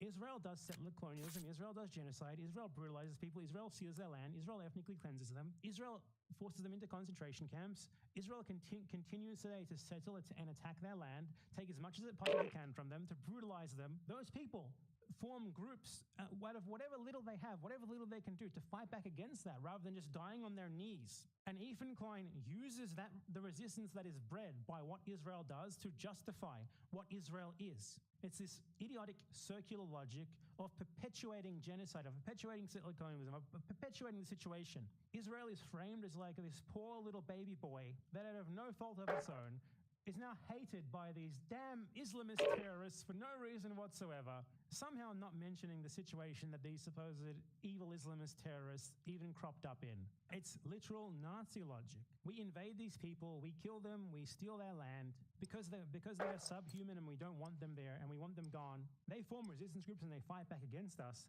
Their resistance proves how barbaric and subhuman them are. Ergo, we are more justified in what we're doing. Brilliant logic, dude. Really smart, really great pro-Palestinian brain, pro-Palestinian voice you are. Presenting groups that only exist as a result of Israeli oppression and colonization, as themselves justifying the Israeli oppression and colonization. Ridiculous. This narrative that he's trying to spread here of like supposed Jewish peril in Israel being justified by these supposedly like anti-Semitic groups who want to genocide all the Jews or whatever, is, as I said, totally circular because he acts like team deathmatch. Engagement windows open. Go, go, go! The circumstances of their existence. I want to note as well, like, how ready and willing Ethan is to frame basically any Arab or Muslim who he sees as like little more than a terrorist motivated by nothing more than with the IDF, with Israel, you know, it's really complicated. Like, can you expect anything more from them? After all, they're besieged by these evil Islamic terrorists. And the Israel and the IDF are obviously KIA. Like Hamas, Hezbollah, these groups only exist as a reaction to Israel, to the atrocities of Israel, to the crimes of Israel. It's just, they're just Jew-hating terrorists. There's really nothing more there. There's nothing more that caused this. It's just really racist. And it gets worse throughout the video. And considering the historical context of Jews in their countries, is it crazy as I went over for them to not feel safe as an ethnic minority? Justifying ethnic. Ethan Klein thinks that if you feel unsafe as an ethnic minority, you get an ethno-state. So he claims that he's pro-Palestine, he claims that he's not a Zionist, yet there you have him straight up justifying the existence of Israel with this narrative of Jewish. So I guess if you feel unsafe as an ethnic minority, which, to be clear, isn't true,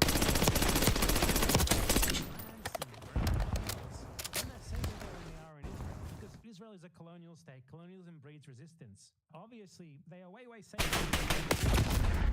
But the notion that Israel is demonized by this Jewish safety argument when you could go live in New York when you were born in the USA is fucking ludicrous. And it's, as I said, just a circular logic. Minority, because the people who have been victimized and genociding, the people whose very land, whose very country we have to perform ours, because they hate doesn't that legitimize our existence? Doesn't that further legitimize everything that we've done to them? Circular logic, as I've been saying. Enemy with Semtex! I've donated $6,500 to a Palestinian charity after the war. You're a million. Thank you for the dono. Ethan Klein gave $6,500. My goat. Thank you, Ethan. Condemned Netanyahu by Netanyahu. This is just like he's trying to frame himself.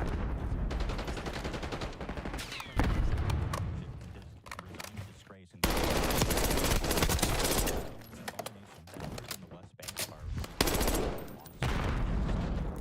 That's not true. Most of them aren't religious. West Bank settlers are valid in the West Bank right now. I just want to address this. In my opinion,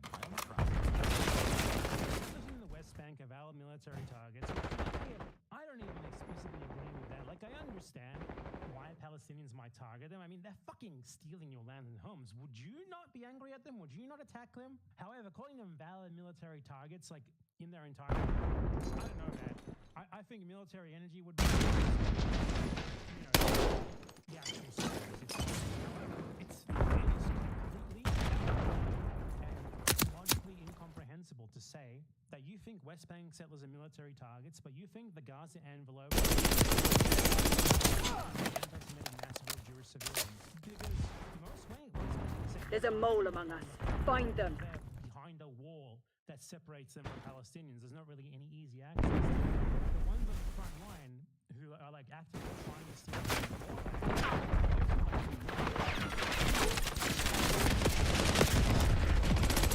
So the Gaza envelope is basically what Heads up, frag! October 7th. Settlements surrounding Gaza all around it. And these settlements explicitly exist because in 1948, I've gone over all of them, trust me. In 1948, what Israel did is they expelled everyone from this area here and also from a lot of other places. They expelled them to Gaza, and then they created a perimeter around it of settlements and military bases in order to keep them in. So the settlements that surround Gaza are built on Palestinian villages, Palestinian houses, and they specifically provide Israel with a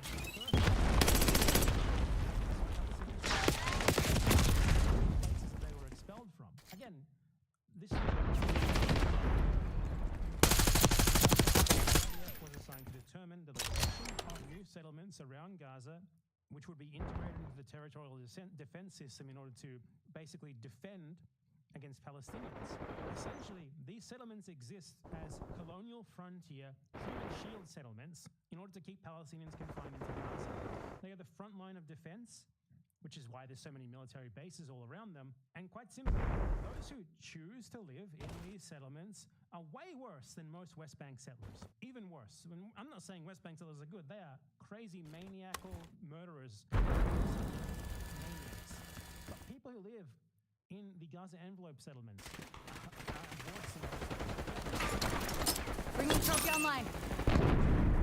choose to live in a place that exists as a shield against the victims who were expelled, so that your settlement could be built on the ruin of their land, on the ruin of their own. People from these settlements are noted for that particular sadisticness. In, for example, they set up like couches and get their binoculars out so they can watch the Palestinians being massacred. So it doesn't make sense for Ethan Klein to say that West Bank settlers are fair game and then try to frame October 7th as a little more than like an inexplicable attack on Your trophy system was eliminated. by like Palestinians who sprouted out of the ground as while being anti-Semitic. If October 7th had happened in the West Bank, Ethan Klein would be equally against it as he is against it coming from Gaza.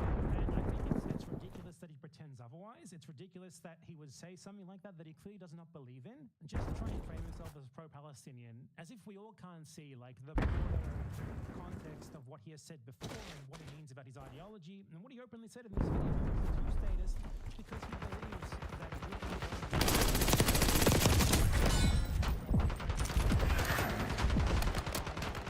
number in the population than Jews, because we'll massacre them, they're innately Threat neutralized. We'd be unsafe. We'd be beside our victims. We need to keep them out even more. Like, what a joke. Eyes on enemy. So this is like just people calling him The racist, lead is ours. calling him Zionist. There's nothing wrong with any of these messages. These are all accurate. People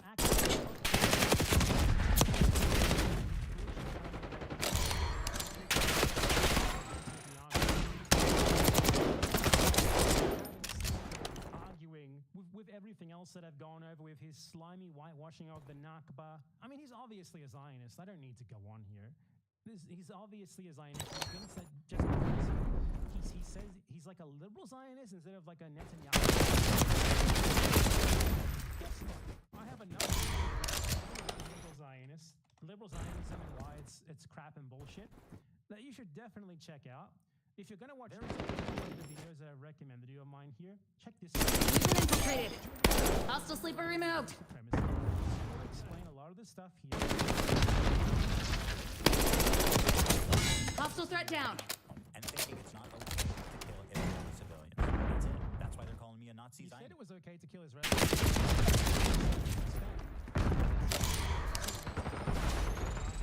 Which is way worse than the West Bank. I never forget a death.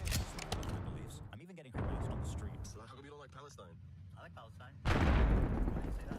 Because, bro, you're... oh, you're in the IDF? Yeah. Oh, damn, that's crazy. Mandatory service. That's sad. Nothing mandatory about it. You can refuse. It's quite easy to refuse. The penalty for refusing is like 3 months in prison. Way better than helping to massacre babies, isn't it? I've been over this before. Don't worry. I've been over this before. Oh my God, it's just endless shit. No, I mean, I don't know. This is taking too long, man. I feel the need to respond to every little thing because it's all such bullshit and wrong. I need to stop that impulse. It's too much. That's terrorism, bro. She was born there. That's sad. She's born this, so it's anti-terrorism. Time's nearly up. Close it down. You're ugly as shit. You look like a...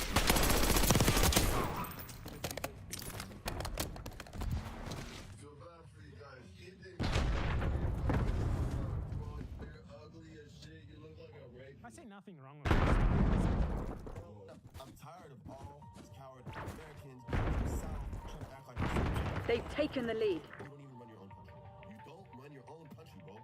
You don't run your own country. A foreign country named Israel runs your country. Now, obviously, Israel does not control the USA. The USA, if anything, controls. Tango down. In spite of Biden fully supporting the genocide, when Biden could with a force Israel to stop it whenever he wants, he has that power. He threatened to withdraw all military support, all military supply. He could threaten. We've taken the lead. Stay on task. Stand down, Crimson. We have what we came for. That's how you break them. The one who, if anything, controls Israel. And this guy is just Ethan's like guilt by association. Enemy patrol. That's a kill. Correct. Core harassment. I'm so sorry.